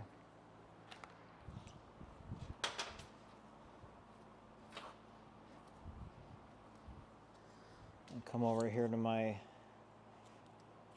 lifter bath and pull these guys out of the bath here. They did sit overnight because I had a couple other things to do, so they should be definitely all drawn out with air. And again, make sure that the oiling hole on the lifters goes inside, facing in each other. That way you have a nice oiling. Basically, it allows for the best oiling possible within the lifter bore and lifter itself. So just be cautious of that when you're putting these in place. That's messy.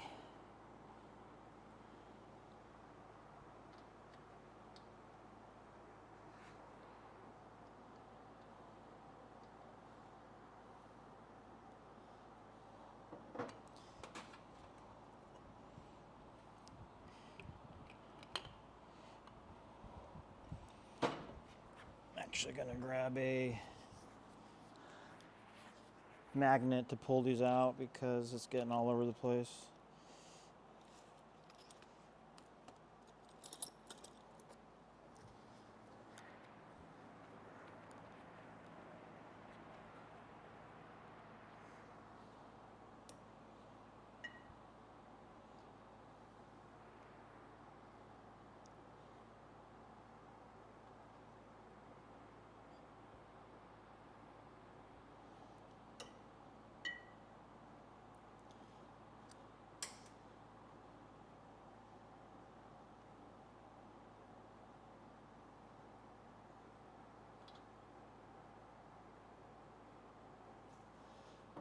All right, so we are good to go with that.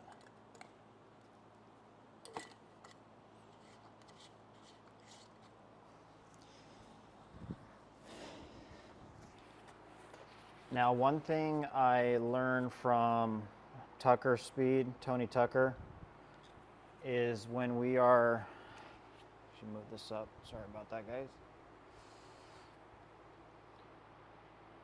When we are putting in the tappet cuffs, we want to make sure that we gap these out a little bit so they have a nice equal settling spot within the tappet cuff itself. And one trick that he mentions on his YouTube video is just to take 2 feeler gauges, one's 2 thou, one's 3 thou, and basically you're gonna bend them over once the tappet cuffs in place, and that way it aligns everything and makes sure that nothing's out of sync. So we'll start with the rear cylinder first.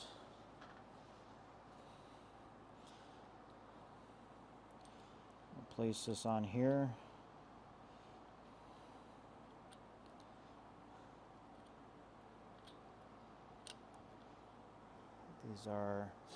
These are, forgot, they're directional. One's front, one's rear.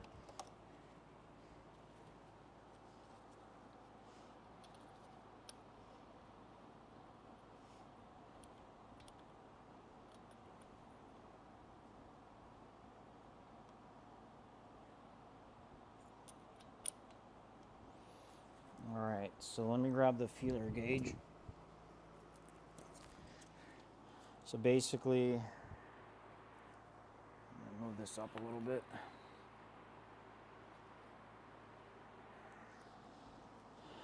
You'll just put it between the cuff and the lifter, like so.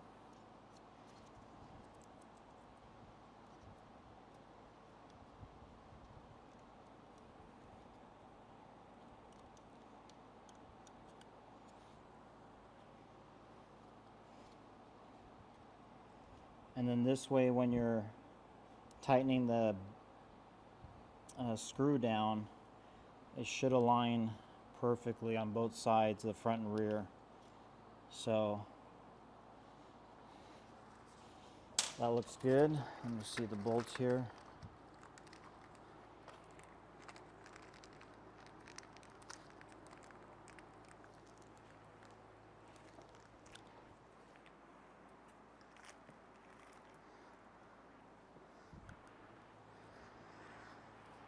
And we'll put some blue Loctite on these guys, torque them down to 100 inch-pounds as well.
Okay, just double check these feeler gauges, make sure they're in the right slot.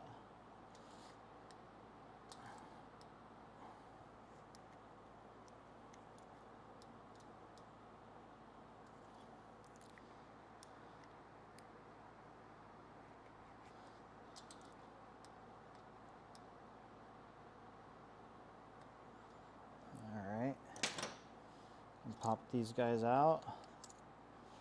Now what you want to do is rotate the back wheel and just make sure that the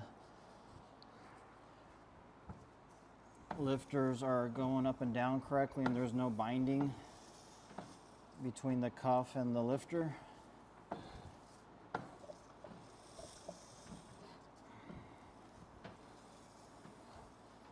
Okay, that looks good. So we'll bring these down so they're a little bit even apart, and we'll do the same thing on this side as well.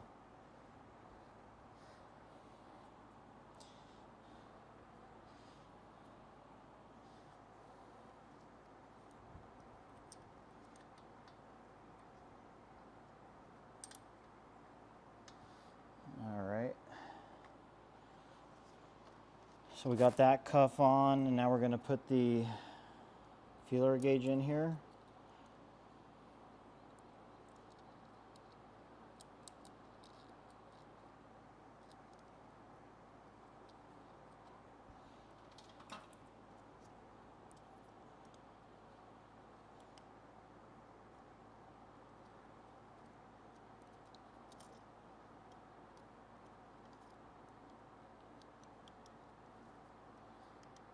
Okay, that looks pretty good with alignment. Grab the other bolt.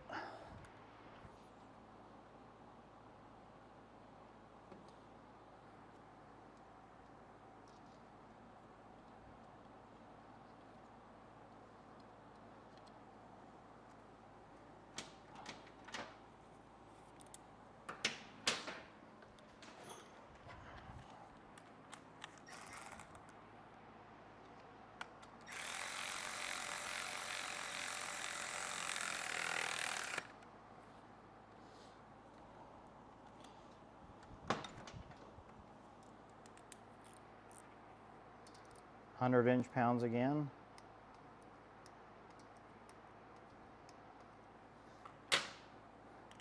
Pull these guys out, and then we'll do the same thing as far as rotating the wheel.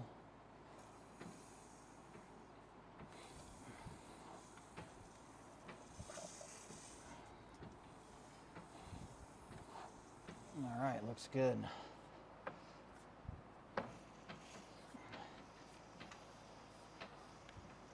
I'm going to bring bring it back to top dead center.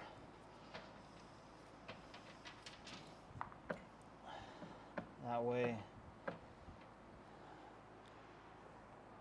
we can go ahead and start getting the tappet covers on. So next step is basically we're pretty much done with the lifters and the tappet covers. The cam plate and the pump, the chain, everything is assembled, locked down, tightened. Next is we're going to put the tappet covers on, get the gaskets on, get those torqued down, and we'll start getting into the lifter adjustments. All right, so we're heading towards the tail end of the install, thank God. So one thing I wanted to mention on the old tubes, the old tubes that came off the bike, right, are these guys. We need to rob the springs out of them because the kit, the S&S kit, does not have springs in them, which is completely fine, right? And basically, once we take out the springs, then we have the assortment of the kit that it comes with, right? We have the inner tube, the collar, the spring from the old push rod covers, washer, O-ring, and then the tube, right? In that particular order. So what you start off with is the inner tube. It has the shoulder. It's going to be facing basically up in the head. The black collar goes on first. You have your spring, washer, and then the O-ring. And then basically the I forgot what that's called, tube, the tube itself. So inner tube, collar, spring, washer, O-ring, and the outer tube in that order. So basically, once this is all pressed up, that outer tube presses against the O-ring and seals everything. You obviously have new O-rings on top of the head and then on the bottom, but that's basically how you want to put those together. So we'll do the rest here.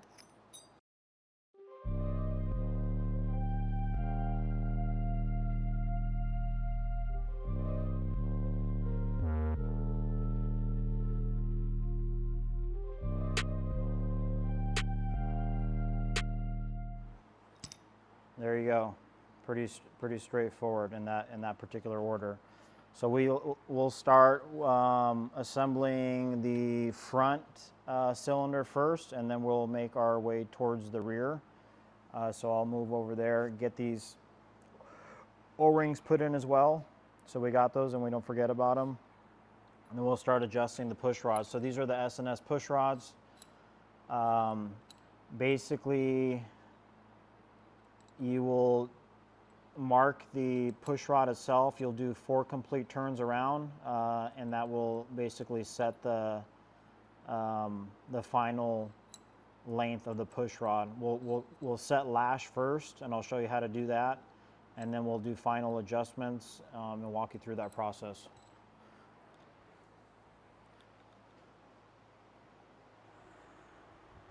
All right, guys, so off camera, I actually put the tappet covers on. Didn't see a point of filming that. Basically 100 inch-pounds, that's all set. The lifters are ready to, or not lifters, but the push rods are ready to go in. I got all my O-rings in there, 4. Lightly grease those guys and pop them in. Just make sure you put those in beforehand so you don't forget, because once you put the push rods in and you forget, it's going to be a nightmare to take everything back off again. So the first step is to make sure that we're top dead center. And again, I mentioned to you before that you can either put the cover on or get everything closed up, or you can have the cover exposed, which gives you the ability to see where top dead center is. Makes it a little bit easier to see where we need to have the lifters centered in order to start the process of putting those in. So if you don't have the cover, you're going to put 2 fingers in, and then basically rock the back wheel back and forth, right? So there's going to be a point where the lifters, the front lifters, are slightly going up and down, rocking back and forth, up and down, your left and right, and then the rear is not going to be moving at all. So that will tell you that you're top dead center, right? So the first install we're going to do is the intake side. So again, the back cylinder or rear cylinder should not have any movement. The front cylinders, you'll have a slight movement back and forth, up and down. And that will tell you that you're ready to install the push rod itself. So for the push rods, you'll need two 7/16 wrenches and then a 1/4 inch because it's an adjustable push rod itself. We're going to take one of the push rod covers and put the lifter in it, and then we will set it into the side. Again, these are adjustable, so you're going to want to make sure that you can squeeze the push rod over the cover, and then you'll hold the, where's my little rubber band tool? Here we go. The rubber band tool I used last time to cut the push rods out, right? We're going to use that again, just to hold the push rod cover up.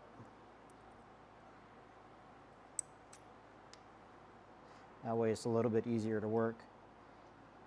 And then what you're going to do is you're going to find the center of the lifter against the push rod, and then start threading the push rod down. And you need to make sure that one 7/16 jam nut is holded, because if it falls down, you'll need like a magnet or something to pull it up. So we're threading the push rod down right now, and that's the first step into finding lash. So you're going to want to make sure that it's centered on the lifter, and we can take a peek in it. There will be a point where the push rod has enough threads that you can start putting the jam nut on. So lash is going to be once you have the push rod against the lifter and it's just touching it, right, that you can feel, you can still spin it a little bit and you don't have any up and down play, right? So that's going to be your lash itself. All right, so we are at lash.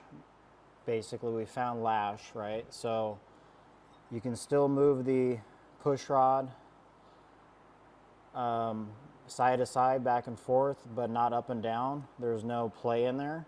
So now what we're gonna do is I'm gonna paint mark the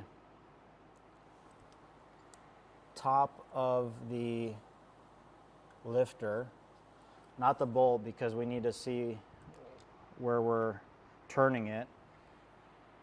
And basically there's 32 turns per 1 inch.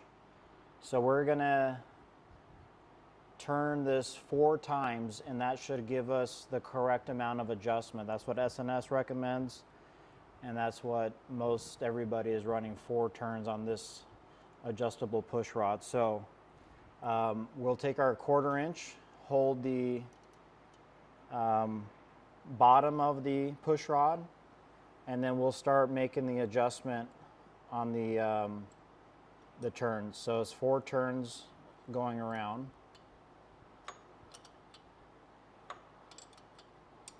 That's 1.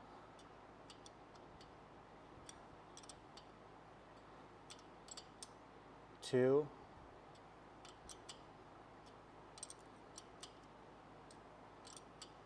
3.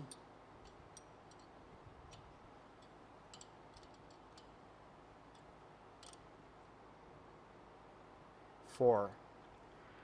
So don't worry that you can't turn it now, because the push rod needs to bleed down. So there will be a point where this will become, so you can wiggle it back and forth, right? So it has bled down already. So now what we're going to do is we're going to put the jam nut in, and there's been opinions back and forth whether to put Loctite in there. Some people do, some people don't. I'm not going to do it this time, just because I don't think it's really necessary. So we'll basically tighten down the jam nut. So this is the tricky part too, because we're going to kind of use chopstick method here, right? So we're going to hold the bottom of the push rod with the 1/4 inch. We're going to take a 1/7/16, and then we're also going to hold the top of it so we don't have any movement whatsoever where we adjusted the push rod itself, and then we'll tighten everything down.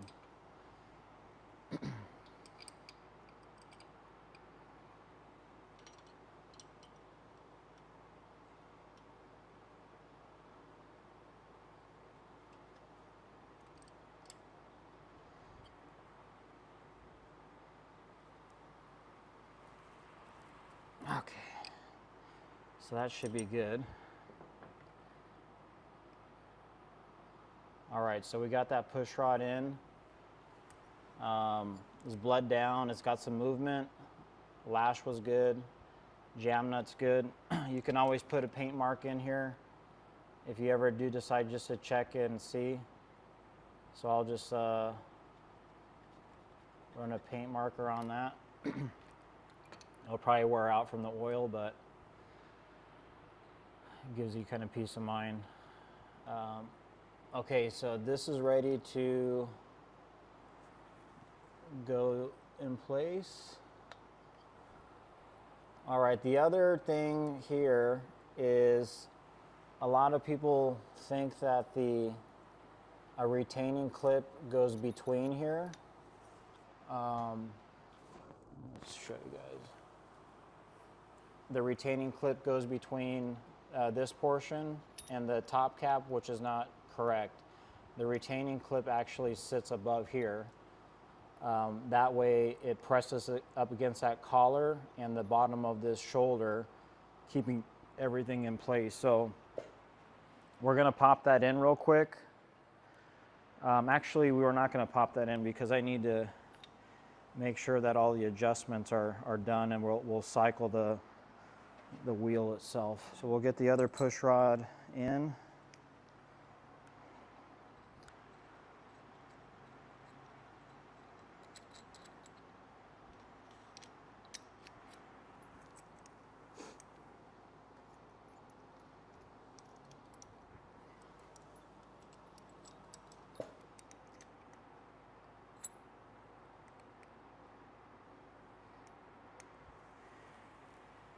Where did my little rubber band go? There it is.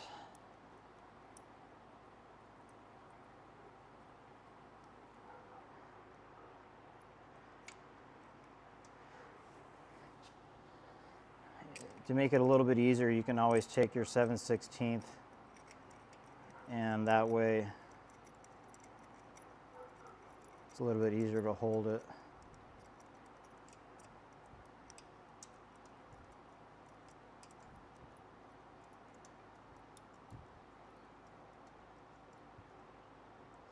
Just make sure the push rod's centered with the top rocker arm and the bottom of the lifter.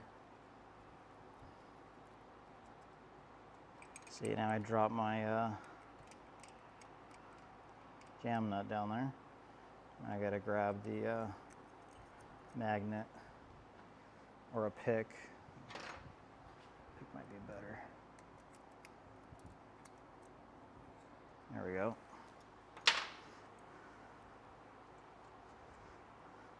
Okay, so we still have a little up and down movement. I'm gonna tighten it down a little bit more.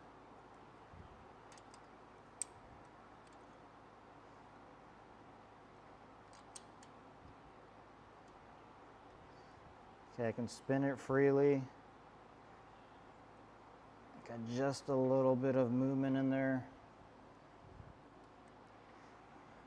I think everything's centered. Okay, so we will take the paint marker now, do the 4 turns.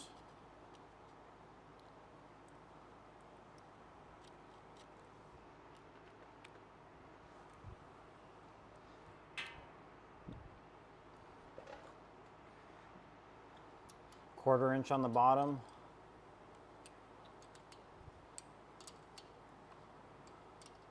One,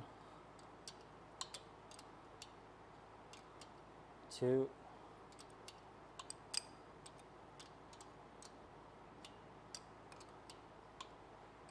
3, 4.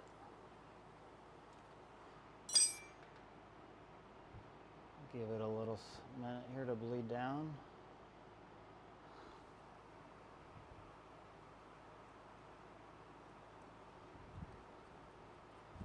Get that jam nut in there.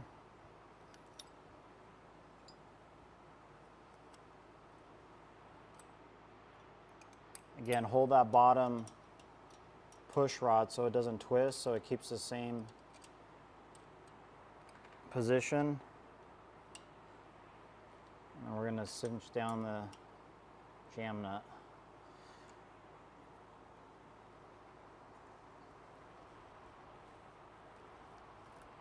Okay. All right, so let's spin the wheel real quick and just make sure. All right, so we are good there. Next, we're going to do the rear. So we'll tackle that rear and get that top dead center. Again, it's going to be the point where these are moving just slightly and there's no movement on these guys. So I'll walk you through how to do that.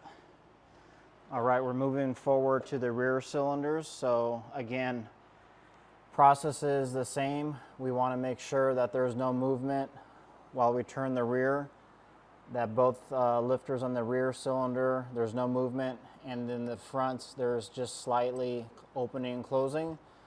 And then we're also top dead center, as I can see on the chain sprocket here. So we should be able to install the rears now. So we'll start with the intake and then finish the rest of the install.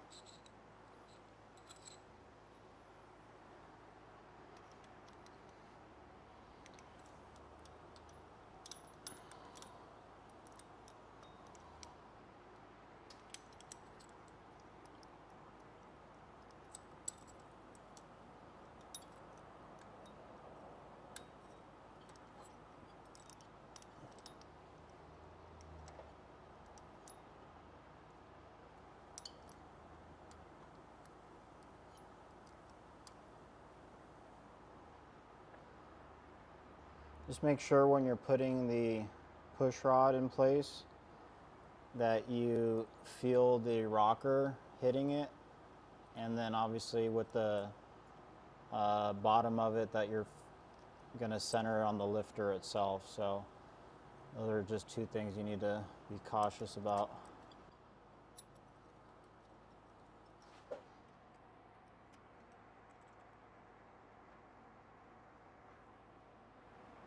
And keep pressing up on that push rod so it doesn't fall out from the rocker.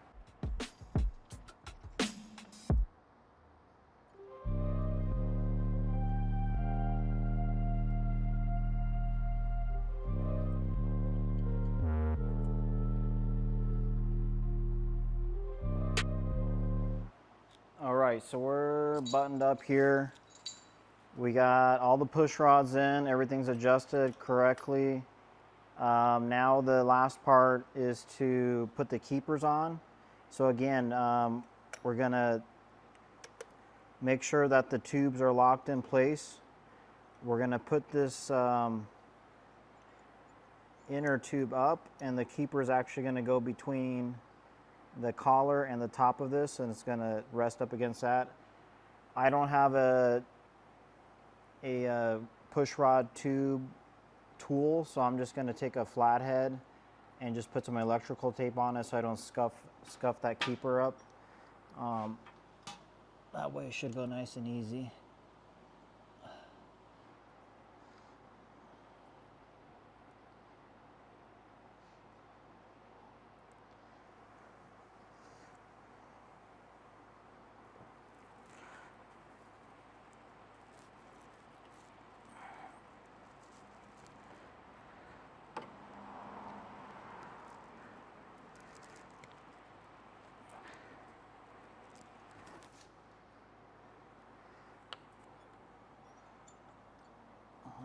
That's pretty much it. Just sits like that. Presses up against that collar on the top, and it holds everything in place. So we'll get all these other ones dialed in and be done with this project.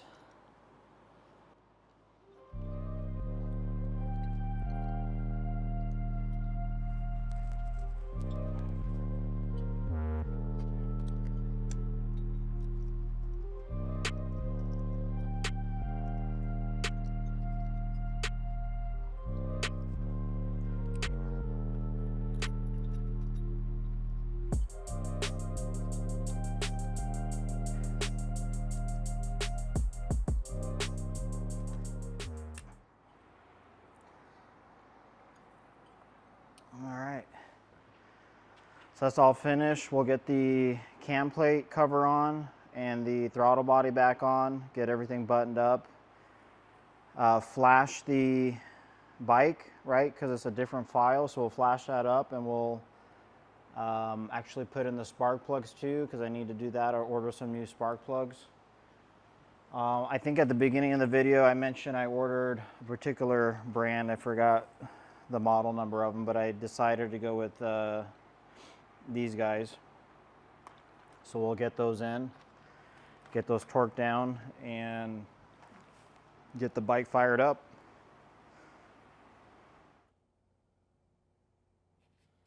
All right, let's fire this bad boy up. Not a cold start, but I just got back from a little rip.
Well, that's going to do it for the install, guys. Appreciate you joining along. Yeah, we went ahead and got the cam installed, the chest plate and oil pump from S&S. We did injectors, we did Fuel Moto 65mm throttle body, and we did, what else did we do? Gloss black tappet covers and pushrod covers as well. And I think that's it. Overall, the install went pretty good. I did run into a couple things. One, I just needed to be aware of that the woods 22XD, I'm not sure if all woods are like this design, but they don't have a shoulder like most of the cams do. I shouldn't say most, but from what I've seen, S&S and OEM, there are a few others that have a shoulder that basically stops it once it goes in the bearing, and that basically locates that cam in that bearing so it doesn't push any farther. This particular cam woods, basically the location is based off the bolt that's actually set on the chain drive itself. So once you get that all snugged up, that basically pulls that cam in and makes it so it doesn't, so that the lobe, or the lobe, I should say the lobe doesn't hit that back casing. So when I was installing it, it would push all the way back into the casing itself, and I couldn't turn the cam, and I was like, what's going on with this? So I did a little research on it, and obviously since I'm not familiar with it, I wasn't aware that it's actually located by that bolt that's on the chain drive itself. So just be cautious of that when you're installing it. You know, don't be afraid. Just make sure you do a little research before you do the install. The other reason I chose the particular 22XD cam is it's gonna basically let me grow with the bike. So as I mentioned before in previous videos, I will be doing a big bore kit on this, more than likely a 131, and that's going to allow me to grow with it. So I can use that cam in a bigger build. So this is the biggest cam next to the 483, I believe, that you can put in a stock M8 motor without having to do any valve springs. It's kind of on the brink of valve spring job, but not necessarily. You do actually have to do adjustable push rods on this kit. That is a requirement. So normally when you do cam installs, you do the swap over to push rods anyway, so you have that peace of mind that you're going to need to do that anyways. So just be cautious of that as well. This cam, I think the 22XE is a little bit softer on the lope itself on idle. One thing I did notice when starting the bike up is that so I have a base tune from Fuel Moto. So basically once you place the order, you submit the requirements of what you have done to the bike. And sorry guys, I'm kind of jumping around here. Once you send the stuff to Fuel Moto, you let them know what you have done to the bike. They send you back a base file, and right when I started the bike up, on initial startup, it's like comes up high and then comes up low. So like blah blah blah blah blah, but that wasn't due to the lope itself on the idle. The RPMs were increasing quite significantly, almost up to like 1800 or 2000, and then drops down to basically idle. So I think on the cold starts, just because of how big the profile is of the cam, it jumps up and then it smooths out after maybe a minute or so. So once you get some heat into the engine, that cam will adjust accordingly. The other thing I'm going to do is I'm going to make sure that I run a auto tune file on it. So right now I just have the base map. The Pv4 does have the adjustability on the auto tune. So I'll run auto tune for maybe 2 to 3 cycles, and then see if maybe that captures some of that and smooths out that initial startup on it. Because when I first started up, as I mentioned, it jumped all the way up without me even touching the throttle, and then it came down. So I'll see if that's something that's done in the programming, or maybe it just needs to smooth out. If it continues to do that, I'll ping Lucas and the guys over there at Fuel Moto and see if that's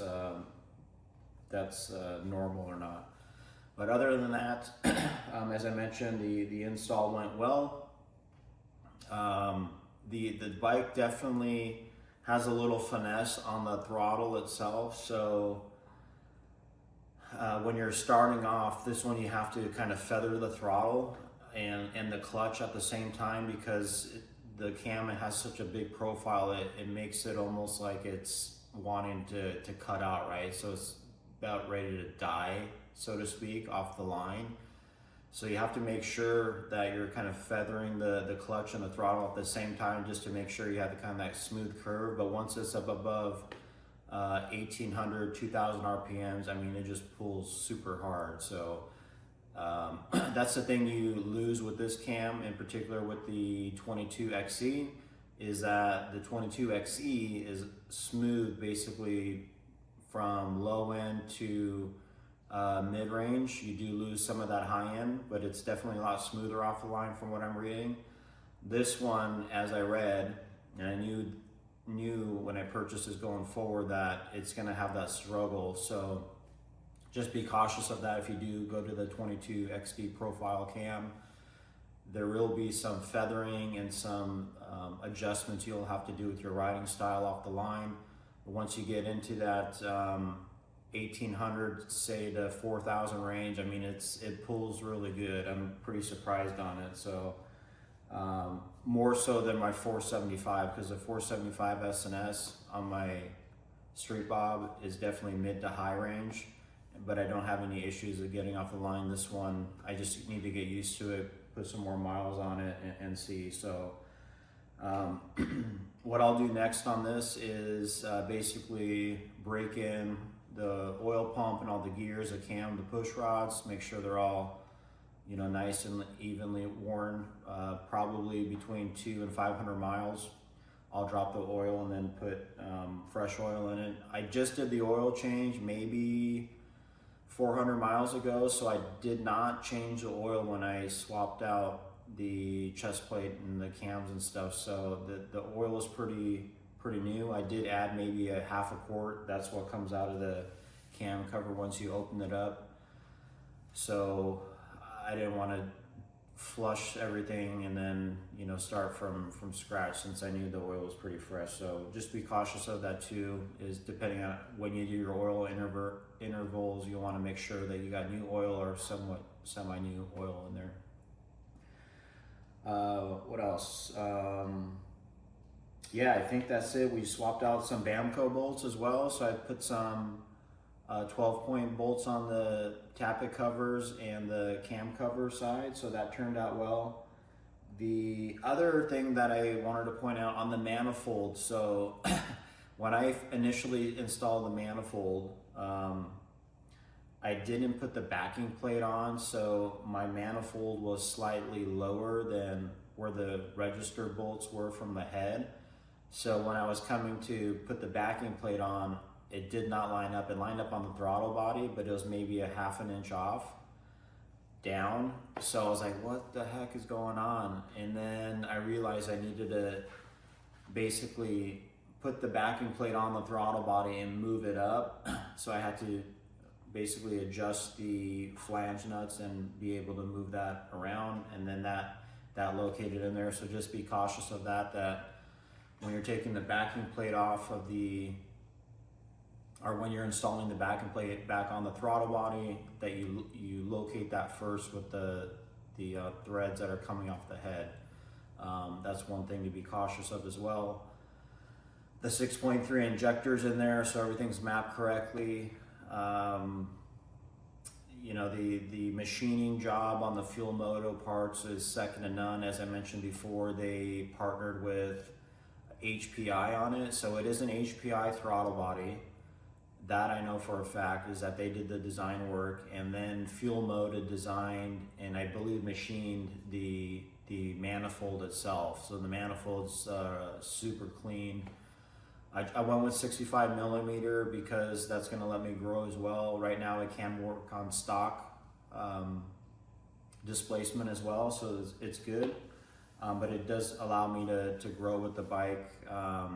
Obviously we'll get more air. You got the 6.3 injectors in there, more fuel, so that's going to compensate for the 131 down the road.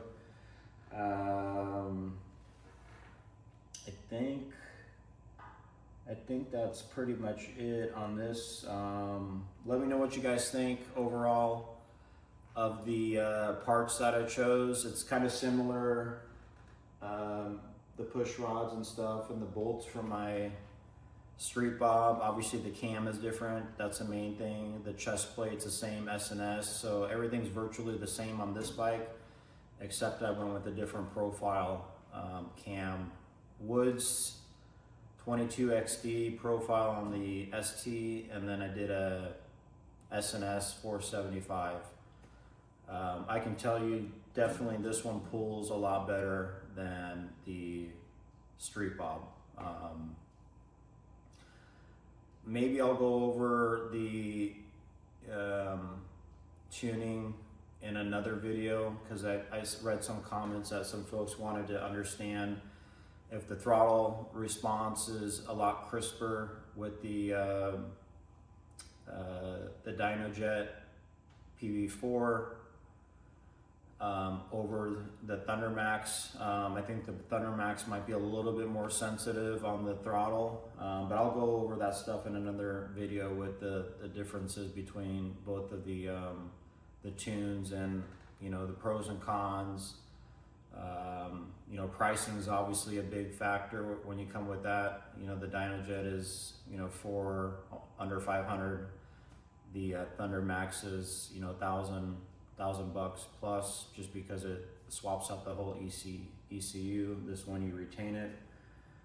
So I'll go over that stuff in another video. But yeah, the bike's finished, ready to rip. I'm gonna get some miles on it. I'll do a full review of it here in a little bit. Give you guys some feedback on the GP suspension and a couple things I ran into as well on this. I'm not gonna say anything at the moment, but I'll go over that. Overall, the suspension is phenomenal. I love it. It handles really well. I will do an alignment on this bike, a laser alignment. So there's a shop in Phoenix that specializes in that, just to make sure it's like dialed and on rails. So I'm gonna take it in and get that done, just to make sure everything is square, nice, aligned.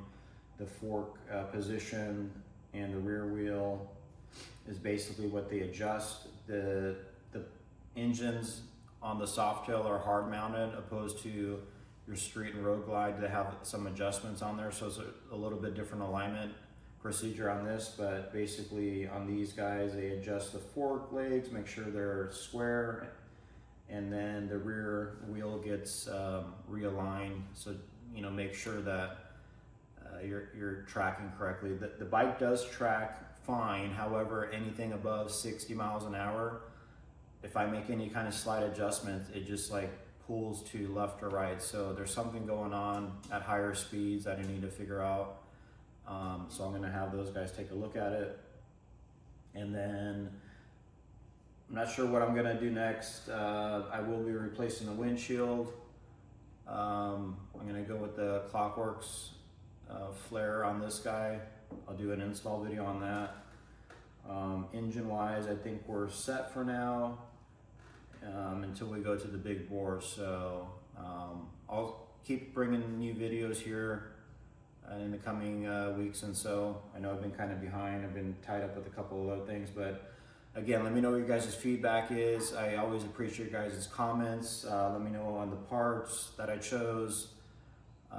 If you guys did the Woods cam as well, maybe the XC versus the XD, if you threw those in and out, let me know what your guys' thoughts are. I'd like to hear about them. What other cams are you guys running? Yeah, but thanks again for tuning in. Really appreciate you guys' feedback and comments. Like and subscribe if you haven't. Talk to you guys soon.